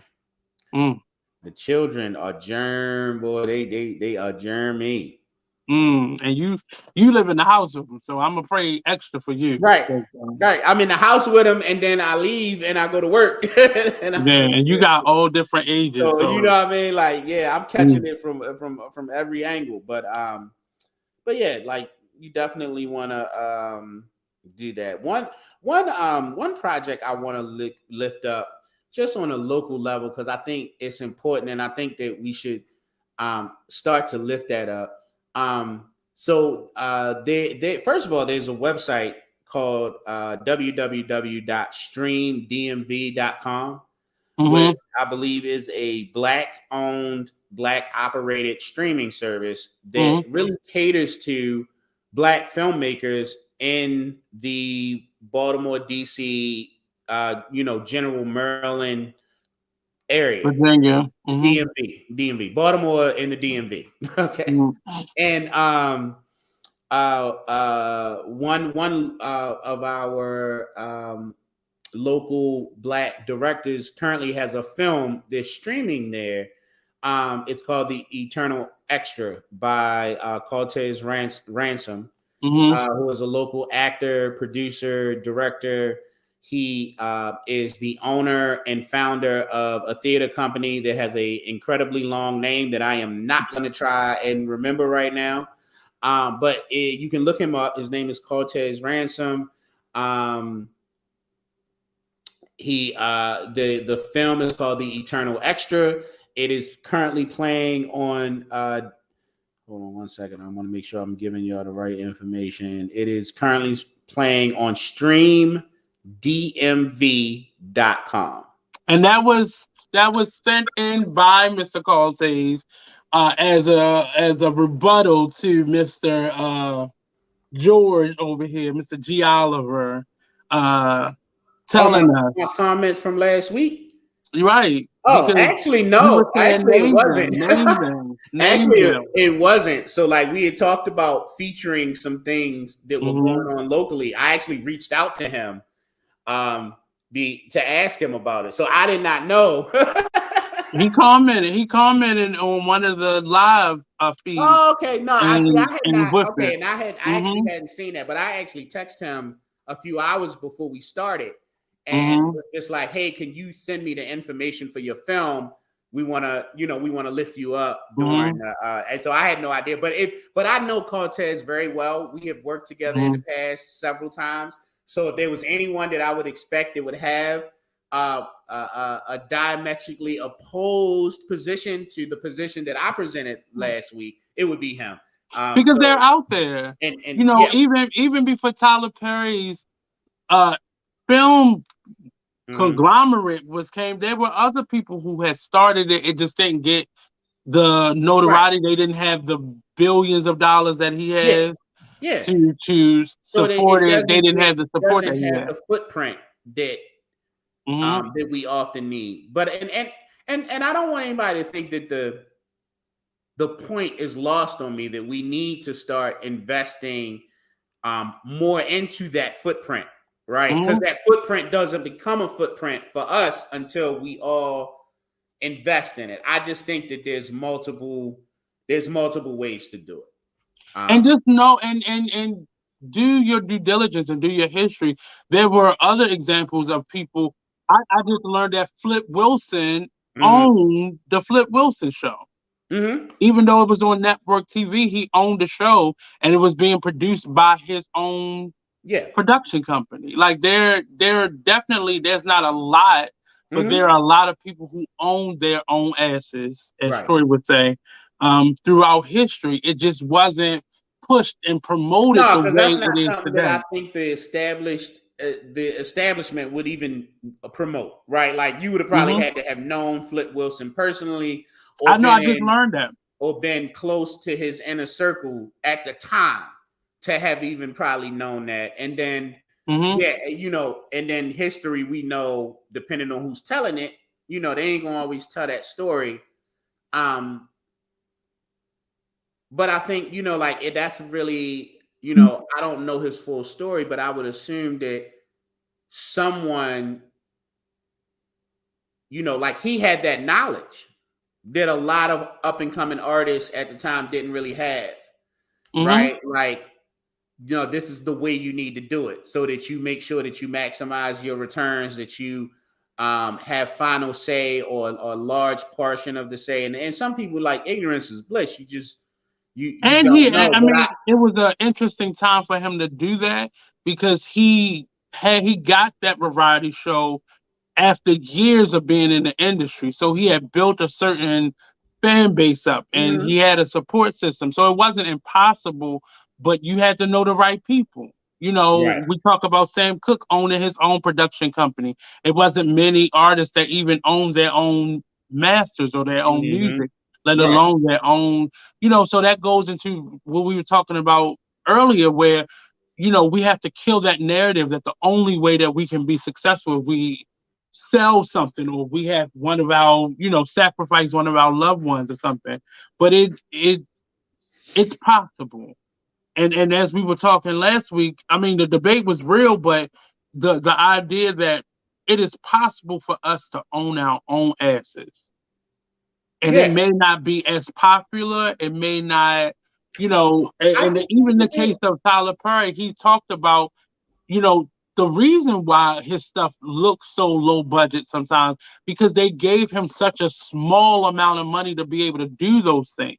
Mm-hmm. So And I was making the I don't argument think for that is an Tyler excuse Perry though. after he bought his studio, because a lot of people were making, like when he first started, there was like low budget, and then the quality started to get a little bit better and better, and I just a little bit. But and when I say the quality, I really mean the technical quality, Right. not so much like the storyline or the acting. I think those were pretty standard The across the aesthetic, board I mean, for the a spectacle long of it time. was, and but understand it, even though he had, some great names, a lot of them were lending their time Yeah. and selves to doing those productions, and Mm-hmm. maybe taking a deal on the back end or something like that in lieu of a certain thing, and then understanding that for a long time he fought against being a part of the unions because they were forcing him to pay so much money out, uh, Yeah. and already getting a very low budget to do things in many cases. Just our work does that, but you know I don't think it's an excuse, sir, because you could have definitely, there's some great student artists that could have really did a great job. But again, a lot of those positions he had to start hiring union people to be able to do those things. And that eats up your money. But Yeah. there's no excuse for, bad wigs in the age of lace fronts. There's no, don't put no more But yo, cornrow wigs on nobody. I think in our culture, it might be a cultural thing because some of them is like if bad wigs, but then I also heard us saying the same thing about the black family and what was that, House of the Dragon, and I Hmm. was just like, that's bullshit. Like those look like real dreadlocks coming out of your head. But I think we just have this thing where like we know that that's not the real actor's hair. I mean, sometimes And because we know it, we just you it know just what I'm look saying? bad. It just look bad. Like it don't look real. Even if it's a real house, it don't look real. Like and that's a problem that I have with theater often. Like the continuity. That's why it's very important that if you're doing a black piece, you need to hire black people to do things because we understand our own hair. We understand, Mm-hmm. that makeup looks like clay on your face and not makeup. So Right. understanding our complexion and lighting, us being a part of this industry. And for so long, it was union driven and so many people were pushed out. But with now, anybody can create a film, Mm-hmm. and it don't necessarily have to be, Oscar nominee for you to do it, and it can still get just as much, acclaim for it. But Mm-hmm. um, those were um like I said, those were some plays that he has brought up that I brought up, and we just get out. Is there's still theater house. A lot of the theater spaces are still restricted. Like they won't do their full houses anymore. They may have added on a couple shows just so more people can see it. A lot of them are adding streaming to it, where you can see it somewhere streamed. Not all of them or most of them, but some of them have. But as we move into segment three, uh, streaming the new norm. As we've been talking about this whole time, it is the new norm. Mm-hmm. It has definitely replaced TV watching and regular network TV. And there were two shows that I thought were interesting, and they're both on streaming networks. One is Wednesday, um, and that is on Netflix, right? Mm-hmm. And the other one is the Miss Pat show, which let's talk about Wednesday first and get that one out because Miss Pat Uh, is the. Did you get to see Miss Pat? no. So I think you need So to watch it's it. it's ironic. It's ironic. I just downgraded my Hulu account. Like literally just downgraded it before You can we. downgrade Hulu now. So Oh, they they have different different options. packages. Well, so I had Mhm. I had the top tier package of Hulu because I wanted local news. Like I don't have cable. So we have, we have Disney Plus, we have Netflix. I have Amazon Prime, so that comes with like Amazon Prime Video. Um, Mm-hmm. and then I had about a year and a half, 2 years ago, I got Hulu specifically because that was just the one I chose for live TV, right? Mm-hmm. So I could watch the news and stuff like that. And that was like their most expensive version, and it came with BET Plus. Was Mm-hmm. one of the, like BET was one of the, live channels. So then I think you also got a plug-in with BET Plus or whatever. So I just recently downgraded because ironically, all of the local news stations in Baltimore are now streaming their newscasts live on Mm-hmm. YouTube. And I was just like, well, why am I paying this much money when I can just go to YouTube and watch the live stream, right? Mm-hmm. Like it's just like a blank Or screen on their Facebook pages. when the commercials come on. So I was like, yeah, I'm gonna do that. So I literally just downgraded it, and I think I lost BET with that. Oh, I'll say Wednesday, which is on Netflix, Yep. is a spinoff of the Addams Family Yeah. It's movie. essentially the Addams Family with a focus on Wednesday. They are But it all in it. focuses on the character Wednesday. It focuses on the character Wednesday. Yes. And when I say I stumbled on it, and I did not intend to watch what I was watching. Somebody had posted on Facebook. Somebody had reimagined the movie with black actors, but I didn't know that it was a reimagined Okay. promotion of it. So I'm thinking, oh, I'm about to watch this. I love Addams Family, but with a black cast, I got to see it. And it looked darker than normal. And I was like, oh, I want to watch this. So I get to Netflix and I go to pull up. I was like, this is not no damn black cast. But I wound up watching it. And it was a very interesting take. It's done as a series. Is the series? I think it's like 6 episodes I saw. Are there more episodes coming, or that was just the first season of it? I don't know. You watched 6 episodes? I thought I saw 8. I thought it was because it was all running back to back. I thought it was 6. Oh, okay, I don't think you're finished yet. I think there's like 8 or 9 episodes, and then okay, then that's the first season. Yeah. Okay. No, I really liked it. I mean, I felt like it was very much in line with what I'd known about the Addams Family. And Wednesday was always an interesting character. So seeing her get like that spotlight and interact with other, because it has a really interesting premise. It's like we remember Wednesday from the movies interacting with regular people, and she's like really weird and she's really off kilter. And it's like, okay, well, she's an Addams and she's got to deal with like these everyday regular folk, right?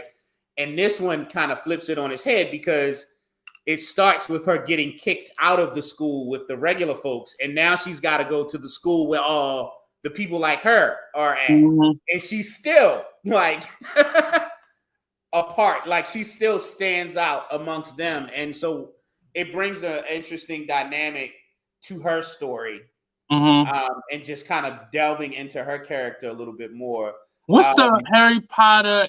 My friend described it as like a Harry Potter meets, like, I forgot the other comparison he made, but it was like Harry Potter meets Enola Holmes. like a witch type of what he named it. What, Sabrina? What was the show? Sabrina. I forgot the name of it, but it's kind of like a school Sabrina, of abnormal individuals. Was it Sabrina? X-Men. He said X-Men. So X-Men meets I just forgot the damn first one. Harry Potter. Harry Potter meets X-Men. That's how you describe it. Harry Potter meets Enola Holmes. Okay.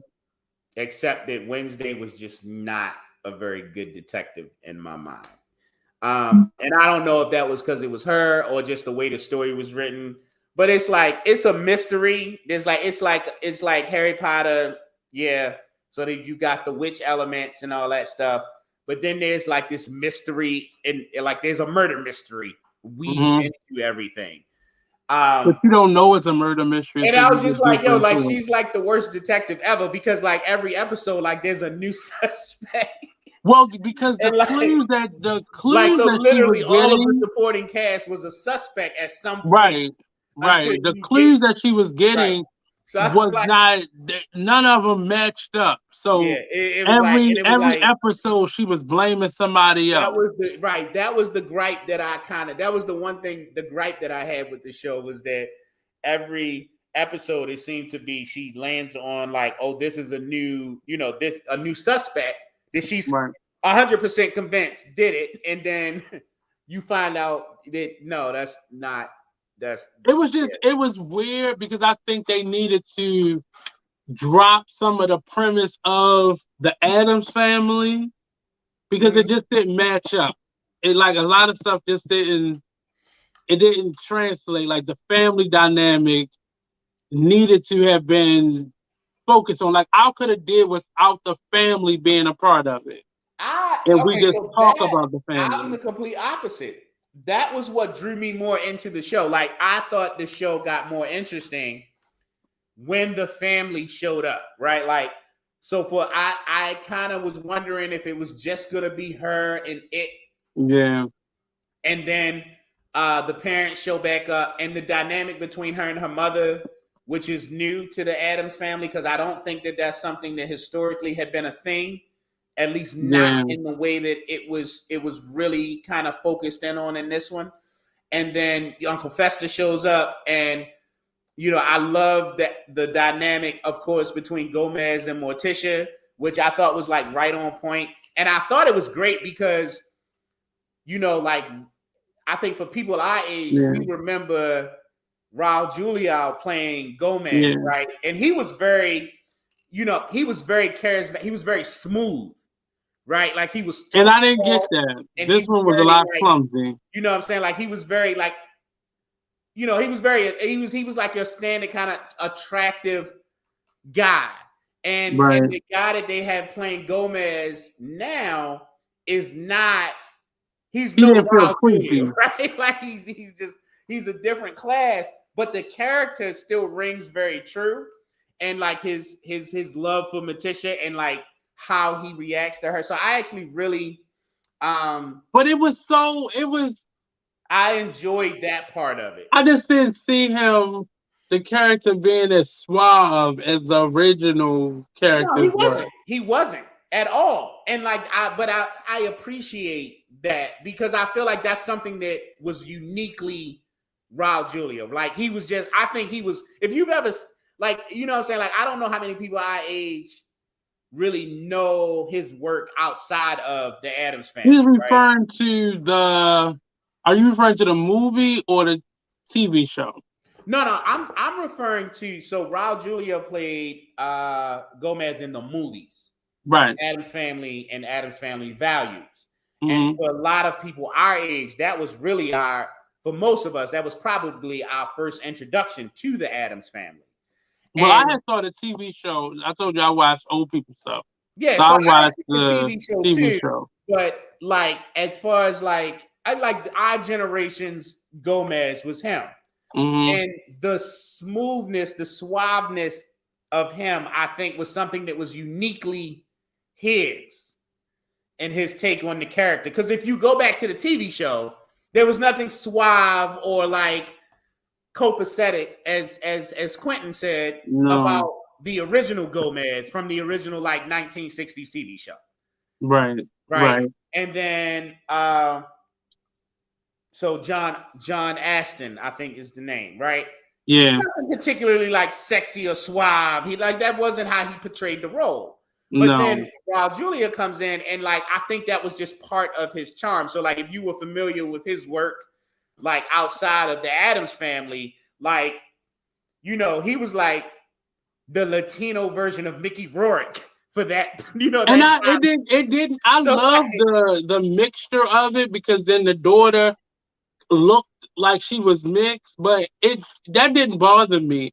It was just that character is typically, in Eva format, he's normally a little, morbid, but he's also real suave with it. and it made the Gomez character like Uncle Fester. That's what it felt like to me. Like they had two Uncle Festers, Mm-hmm. so it wasn't such a dynamic. But I mean, it was an interesting. It was very. I literally binge watched it. I was Yeah. sitting here in my studio again. Like I've been watching a lot of TV in my studio, and like it's literally on right now. But it really it was. I liked it. It didn't feel like a teen show. It didn't feel like I'm a creepy old man No, watching this. it didn't have like that CW vibe, right? Like this Right. could have easily been on CW and been a whole different show. Yeah, and um, and well, that's the part that I'm glad of because it could have definitely yeah, went in a yeah. I totally mean, different I feel direction. like if you were into like Harry Potter, if you like Stranger Things, like I think Mhm. and then if you are a fan of like the '90s Adams Family, like I think you'll like this show. Yeah, it You'll just like was what a you little. like. The family dynamic was just a little off for me. That was the only thing. Yeah. It just wasn't. It was off, and maybe because that character was standing on her own, and they kind of kept the family as a part of the story to keep us, Mhm. the people like us who know the story. But other than that, it So was good. tell us what you thought in the comments, because I know there's quite a few people who've seen Wednesday. If Yeah. you've seen it, let us know what you thought of it. And what was the final piece you wanted to talk about, Nate? The Miss Pat show. The Miss So Pat the Miss show, Pat right? I show. still have not gotten a chance to check that out. Like, I think that should be homework for all of us and our viewers. Hmm. Um, yeah. And Quentin made a good point about the Adams family. That a lot of the side characters they were plot devices. Like Yeah. they were introduced to advance like a particular plot, and that might be, and I could get why if you noticed that or you picked up on that, you may not have liked it. Like thinking, feeling like Yeah. maybe they deserved more than And just I being guess kind I of like definitely and yeah, the way I see them making a lot of these streaming series now, it's kind of like if this doesn't continue, we've told this story, yeah. and I don't like that. Like leave me. I would rather you leave me with a cliffhanger Oh, forever. so you haven't finished it yet. You need to finish it. You haven't finished it yet. I think I did though, because I think the last episode was the fight with the man that comes back from the dead, and that was Nah, the last one, right? I think you got finished. I don't think Okay, well, it I just, don't want to I give mean, up until the spoilers, point so where I was but I reading it, I don't could think tell you it was finished. like, if this doesn't get picked up, we Mm-hmm. got a series that they can watch this one season. I'm a fan of their style of storytelling.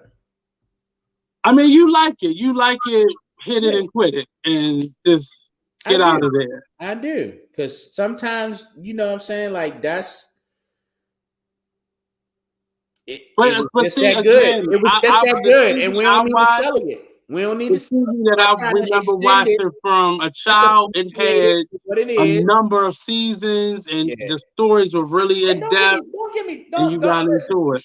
I'm not tripping. Like, I enjoy a good show that runs for multiple seasons just as much. You're not faithful. What I realized, I'm very faithful. But what I've You're not realized though faithful. is that okay, I'll take it back. I'll take it back to my one of my favorite shows of all time. Okay, big nerd, big sci-fi fan. One of my favorite shows of all time is the X Files. The X Files went on for 4 seasons beyond its shelf life.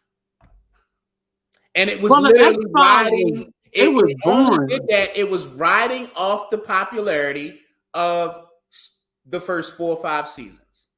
But Yeah, it literally went on, like I think the X Files, not including it like felt like the the revival, soap operas a little bit. not including the revival and stuff like that. I want to say that the original on-air show ran for something like 10 or 11 seasons. Right.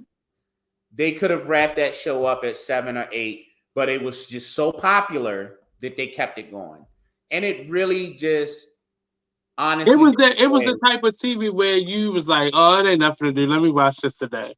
It became that. I remember that yeah. series, And and I I think just a remember lot it. of It just looked. I think that a lot of series go that way, like because they are popular, they end Mhm. up going longer than they should. So like another favorite of mine was a show called Heroes.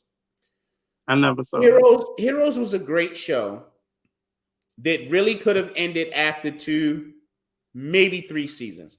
Like, and the funny thing was that it was one of those shows. I think it came. I want to say Heroes came out after Lost, but it Mhm. kind of had that. It was like Tim Kering was the creator, which I think he had a hand in creating Lost, and it had a lot of these like plot threads that you would really invested into. And then, but my point is that like they had a great first season. They had a really good second season. And if they had wrapped it up there, we would have had like, yo, there was used to be this show called Heroes, and it was like X-Men, but it was set in the real world, and it was totally awesome. I don't know why they canceled it after only 2 seasons, but it was the greatest shit I've ever seen in my life. Now we don't talk about Heroes because it went on for a 3rd and 4th season that was completely trash because they honestly had nowhere else to go. They were just Because pushing they it didn't. along I mean, if because it was and popular. what the reason I say that about stuff now is because it's almost like they don't care if it don't live beyond a second season.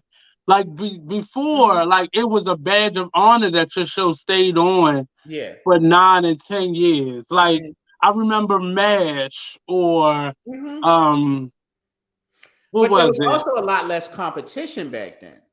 That's what I get the Yeah. time difference, but for me, I'm still a person that and some of those epic shows that they have coming out, I just can't.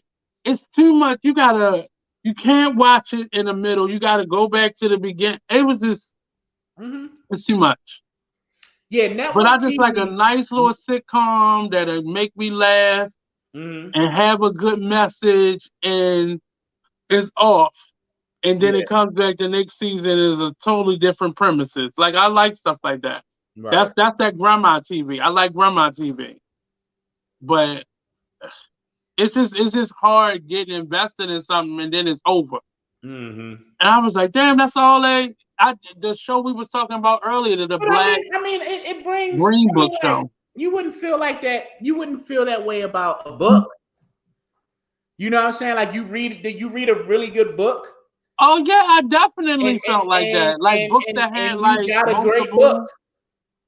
and But I'm always. But see, a book has a beginning and an ending. Like it's there, you see it, but so you Shamar know getting that yo. this is But hold gonna on, let me end. Shamar. But like yo, like that's no reason because the residuals is gonna be residuals no matter how many different shows you do. So like Shamar Moore, yeah, he getting the residuals from Criminal Minds. Where does Shamar Moore start? I felt like he started in one of the soaps, On the right? soap operas, So he yeah, probably yeah, getting I think the residuals. Young and the Restless. He probably getting some residuals from that because best believe there's a station or two somewhere, even in international places, where the Young and the Restless is still in its syndication, like But it reruns. still come on You though. got Criminal Minds, but he's not on it. So like his residuals, I would think would come from like when the aired episodes that he is in are Hmm. shown, and they're probably in We have to syndication delve into somewhere. that too. We got But for some reason we got to go into the Jamal Moore soap got operas. Criminal Minds, and then I've never been a SWAT soap is opera still. But person, like you still have those shows though, like but SWAT. I don't watch them though. Like I They're only will network watch them shows. on sick He days. does a lot of network shows, but Criminal Minds was around for like a long set of series, I had never that spin-offs, was a lot of that stuff came on in my 20s, and and I Shamar just Moore is still on the wasn't. air. He's in SWAT, which is a remake of a remake that has become incredibly popular and is still in, it's still coming out. But to see for me, a lot of that stuff came on in my 20s, so I wasn't Uh, really watching TV I really was never home in my 20s.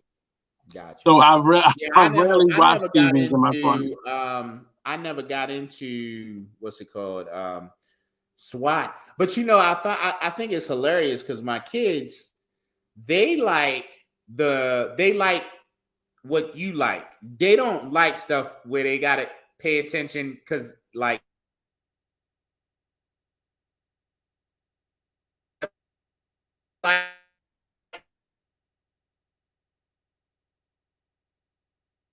I think you're freezing. Well, you're freezing. But is it me or you freezing?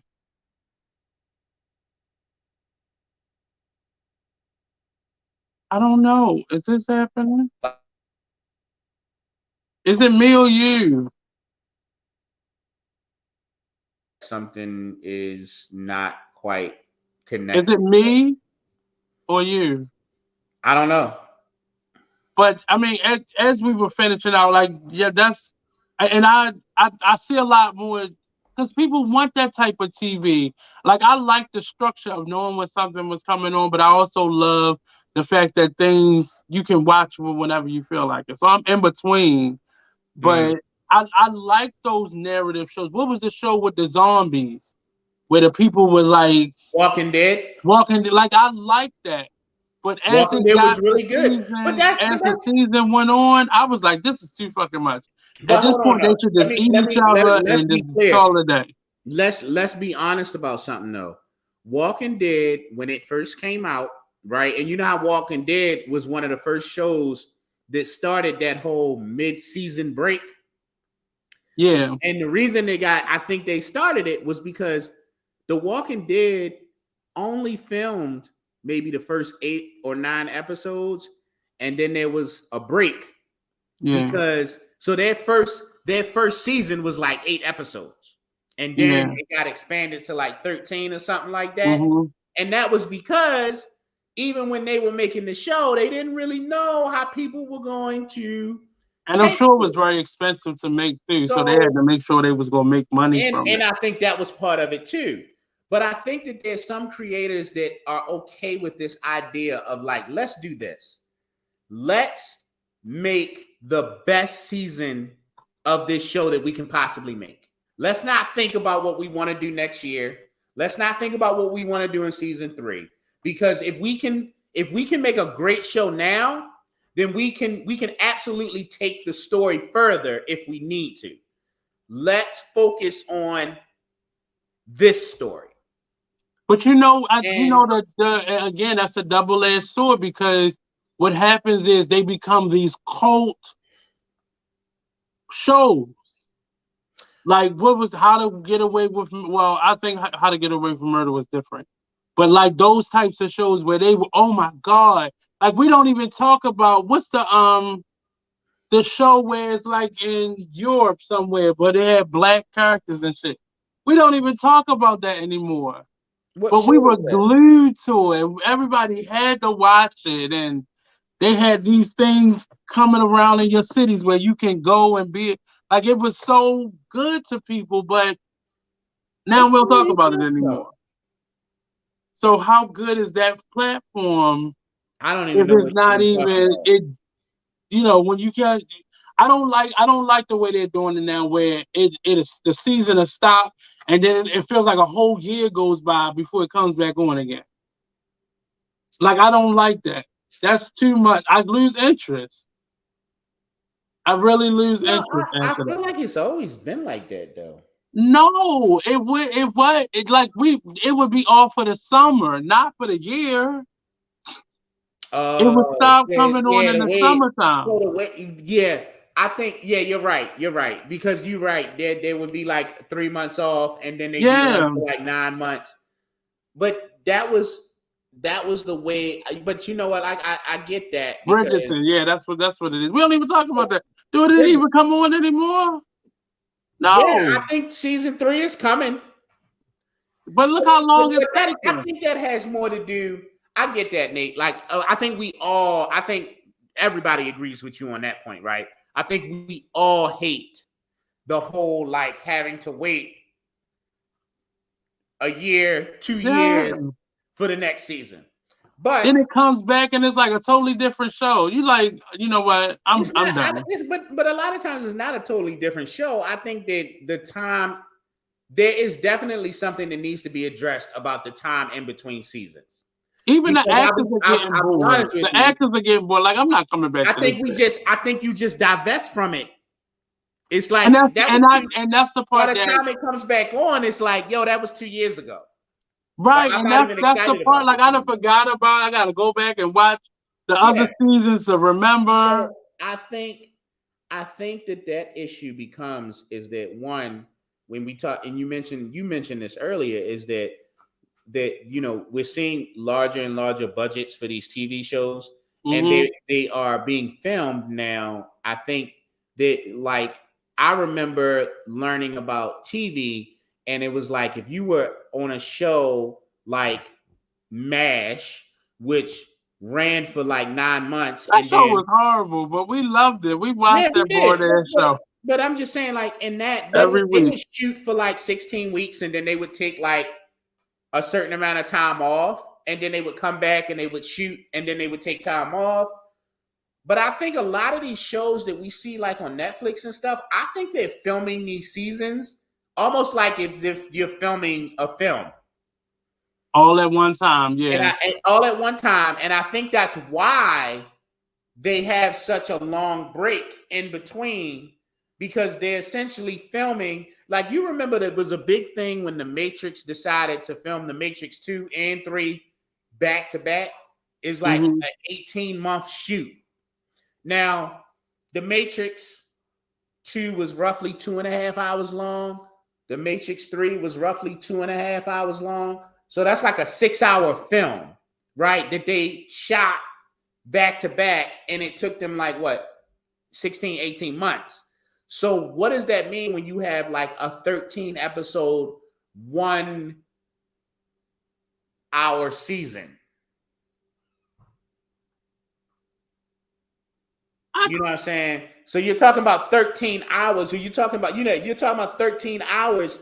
And if you're filming that, right, like, that tight, then yeah, nobody's trying to come back in 3 months and do that all over again. Like, you're going to have to give me some time off to like really, like, that's 16 to 18 months that I might be spending as an actor. I'm spending away from my family on consistently, family, friends, all of that. Like, I'm not cool. But you gotta, at that point, you got a 9 to 5. Exactly. So yeah, and then but then the amount of money I make, like, I can enjoy the coin I just made. I'm not coming back in 3 months just to do this all over again. And that's what I see happening. Like, that's what happened with Bridgerton. When I watched season 2, I'm like, where's the black guy at? This is boring. Where is he at? This is all about the white people now. I think Bridgerton just followed the story of the books, and he's not in the second book. Like, there was no contract issue with Rajon Page or creative differences. But it's dumb, because I mean, I understand following what the book says, but when you put something in a different format, especially with TV or film, and people can physically see it, people are not worrying about the continuity of a book. I mean, there are diehard fans that do, but I'm not one of them. Break the rules, shit. I mean, here's the thing, yo. I honestly do believe that when you love something, when you watch something that's based on a work of literature, when you really take to it, although you're taking to that medium in film, what you're really taking to is the soul of like what that author put on paper. Right. Game of Thrones is a perfect example. Game of Thrones is an amazing show because it was an amazing set of books. It was a really well-written series of books. And what happened in the show, I would have been able to follow. I didn't read the books, but I think I would have been able to follow the books. I literally sit there watching a TV show like this, trying to like remember all too the much names going on. Like, if I didn't have ADD before, admittedly, There's a I lot had it going on. watching There's that. a lot of characters. A lot of them show up. They're gone for a while, then they pop back up. I get it.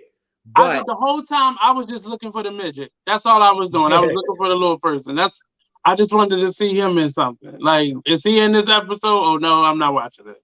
But because it was just too much. Like, I think I would have probably followed the book better. mm-hmm.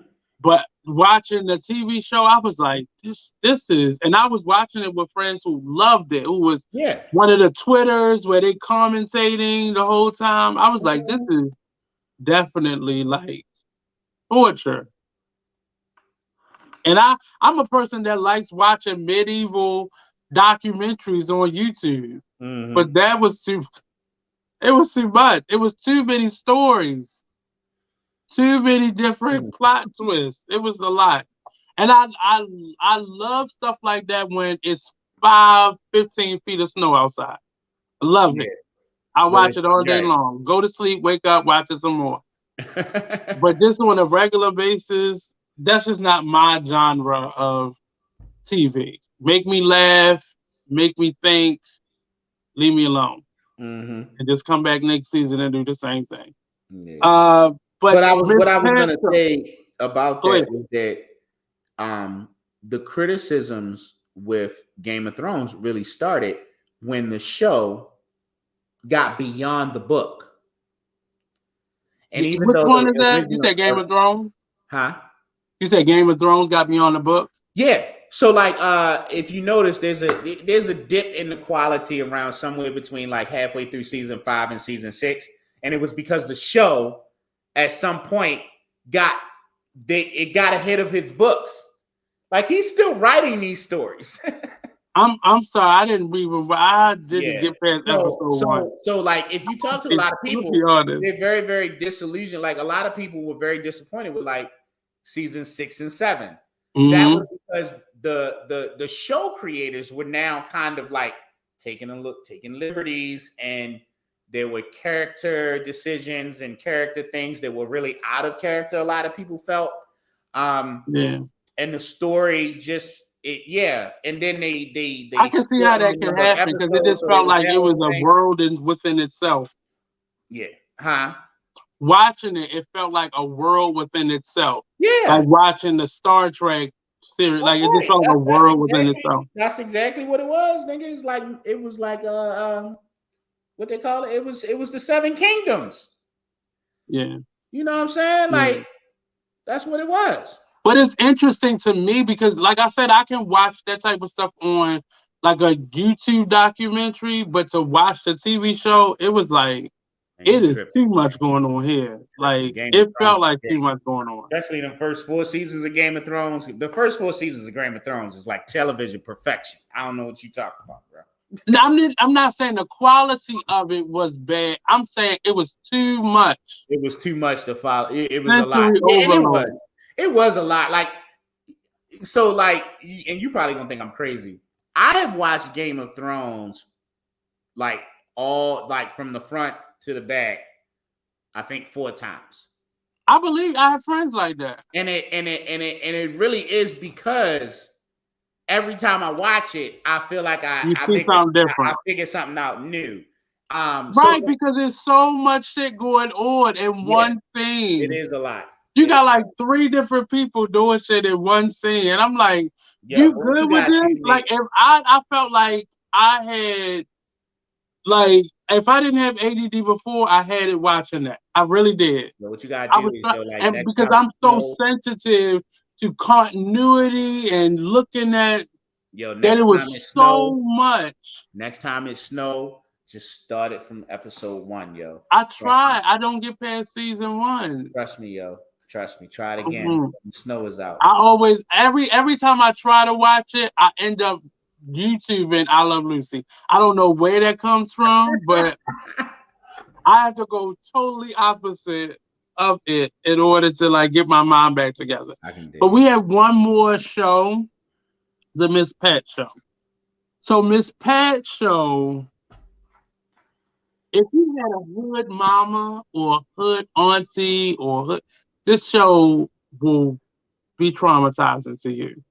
because she comes like my mother could yell for no reason, just because it was dishes in the sink, and the yell just got to me. Watching Miss Pat show made me revert back to being a child because she yells all through. Like that's how she communicates. That's her love language, yelling.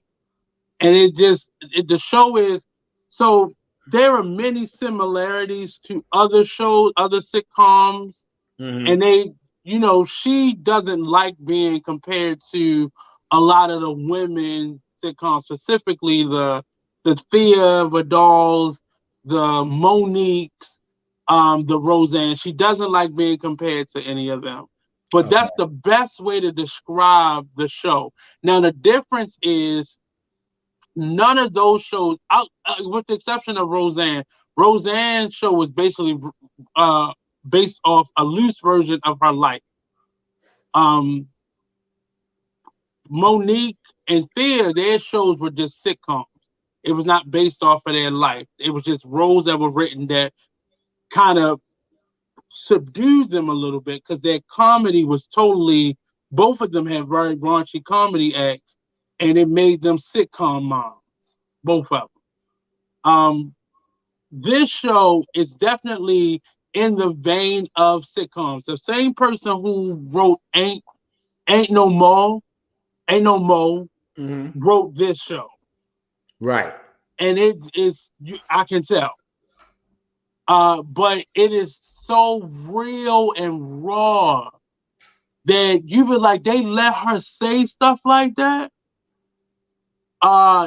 Like there are conversations about sex and real life sitcom situational comedy stuff, but it's done based off of her life being.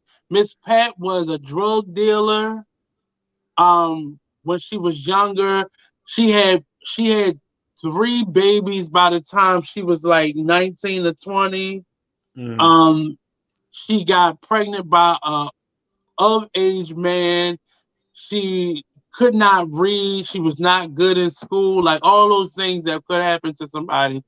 She was a welfare mom. And all this stuff is, you don't see any of that. But now, fast forward, she's living in the suburbs with her husband who has a factory job. And I don't think she's quite a comedian yet. I don't think she's a comedian yet. So the story picks up at that part of her life. And Okay.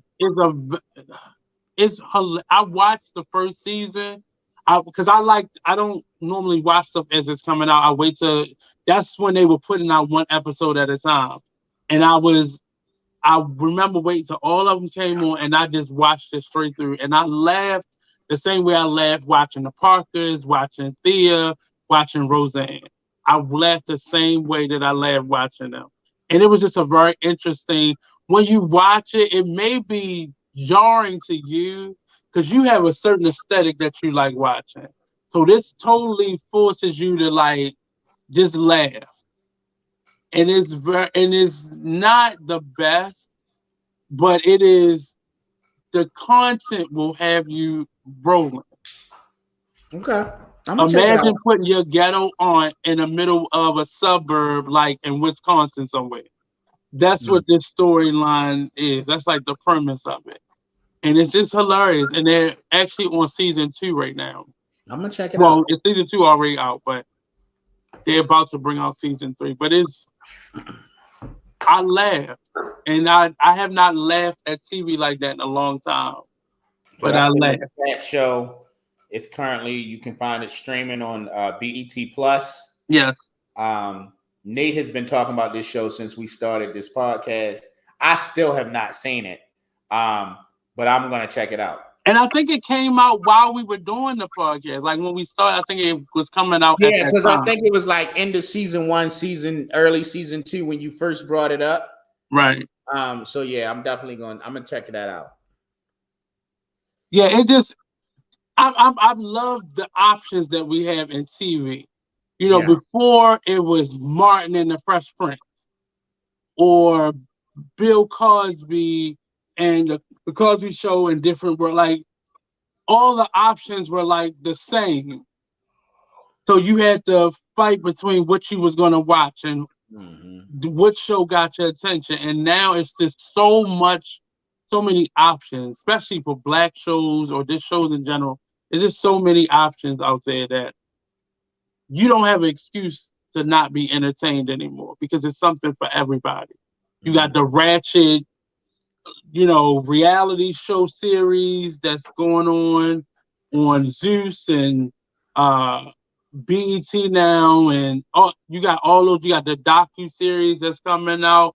Of course, you got all the streaming shows, the independent films, the comedy shows. This season, I think we're going to do like something that we never do, and talk about shows that we never talk about, or mediums like comedy, like music, like we never even talked about the versus battles.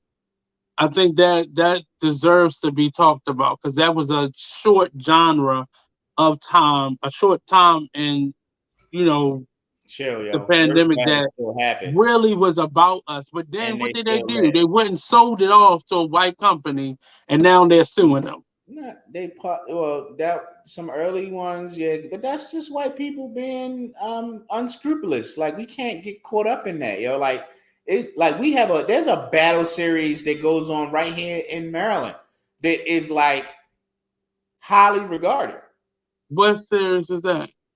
Oh, I don't know because I'm not into that. I have a friend who's Oh, involved. you meant like I it's can bring it to actually the next going on. Okay, I thought you meant I like can bring new it to the next details or something. episode, and we can use the platform to promote it because Okay.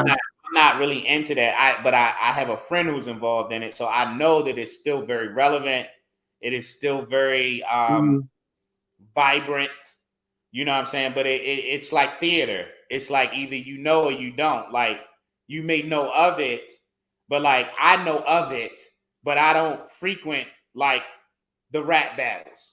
But I mean that's a very niche Yeah, it's very aspect of niche. Like music. theater, it's very niche. And I get it, I've been to a couple of. I have a couple battle rap friends. Chakra was on here before. He's been in a lot of battle rap, but the versus battle was really it was something great that spun out of control. And I wish some things I wish stay niche and don't not necessarily don't I don't want it to not grow. I knew eventually when the doors open back up to the world, this would be tours and bigger platforms, but I think they sold it too soon. And it got too big for them to be able to bring quality to it in terms of how we watch. A lot of them was get cut off, and so the quality of it, they wanted to maintain that. But then it turned into wrestling battles and uh DJ. It just spun out of control, and I like the fact that they were. And then it turned into an actual competition versus celebrating these two artists and their work, and then it became this showmanship competition. So I definitely want to just spend an episode maybe mentioning that. But Mm. today's been interesting. Any final words or things of encouragement? See y'all next week. We're gonna talk about some of these movies that's coming out and shows, um, especially the ones that deal with black trauma, slavery, black subservience. We're gonna figure Do out we if still need the movies? huh. Like the idea, do we still need those types of movies? Yep. Yeah, we're gonna find out. Like, does it make a difference? Because I mean, I think the consensus is that it should make a difference now that Mhm. it's kind of like us telling our own story, but it might not. We might see Emancipation and just be like, yeah, it was all right, but it's still just another slave film. I just hope that we Feel like don't I've seen go it before. into and I say anticipation, emancipation the same way we did the Nat Turner story. I didn't. Like say? Wait a minute. Say that one more time. I hope that we don't go into emancipation with the same energy we went into the Nat Turner story with Nate Parker, because there was controversy with Nate Parker going into the Nat Turner movie, so it didn't really get, a lot of people would not go see it. So I'm hoping that Okay, the yeah, I same hope thing that does not happen with Emancipation. I hope that doesn't happen too. But and I don't want to make I don't want to make an inflammatory comment that's gonna elongate our time tonight, because we're at 2 hours and 24 minutes, and I think we need to wrap it up. So you can tell me if you disagree next week. But I saw Birth of a Nation, and Yeah, I like Nate Parker a lot. I did but not some think people didn't even see it. They wouldn't even see it because of I didn't the think it was controversy. I didn't think it was a particularly good film. I don't really think it did justice to what really happened. Although I think that it's the only film that really kind of delved into what happened. I was really disappointed because I thought it was handled in a very PG-13 way. Yeah, That being said, yeah, like that's how I felt about the film. And if word of mouth got out and people felt the way that I felt, it may have affected other people going to see it. But then also the controversy around him, yeah, I don't think it helped. yeah. Like it did not help. I think I it's know it people didn't who help. still didn't see it though. So Like as an actor and a producer of films, I think he's very talented. And I like the fact that he's committed to telling stories that are very relevant and like timely and important for us. But I did not think that Birth of a Nation was a particularly well done film. I think it was riding on the controversy around what the subject matter was this uprising where a lot of white people died. right, You know what I'm saying? But it wasn't a successful uprising by any means. And then the way that it was depicted in the film, and then even the depiction of the character himself is really not, it's kind of like it's not the most flattering. right. So like anyway, I just felt like it could have been better. Like, and that was my takeaway from it. Um, so yeah. Yeah. So that's been another episode, But he episode definitely 4 of fits Big in that Birdie category Podcast. though, of like, because that was probably one of the first films where it was clearly like and Mhm. widely publicized that it was us telling our story. And I think that should always like be considered Yeah, when we talk yeah, about that film. yeah. Because I think it was the first of this generation where it was like a black man, decided that they were going to produce something, and they went out and found a way to produce it to tell the story that they wanted to tell. And they couldn't put white faces on the advertisements like they did 12 Years a Slave and Right. those types of films. I Exactly. get it. Because they didn't have I they get it. didn't have the big money backers. Yeah. So yeah, that has been our season 3, episode 4. Check it out. Leave some comments. Tell us how y'all felt, where you stand. I would love to have enough comments where, like, when we come back for the next episode, we can, the first segment can actually be responding to or talking about some of the questions or comments that were left. But yeah, we'll see y'all next week, next Tuesday, 10 p.m. See ya. Peace All out, right. people. All righty.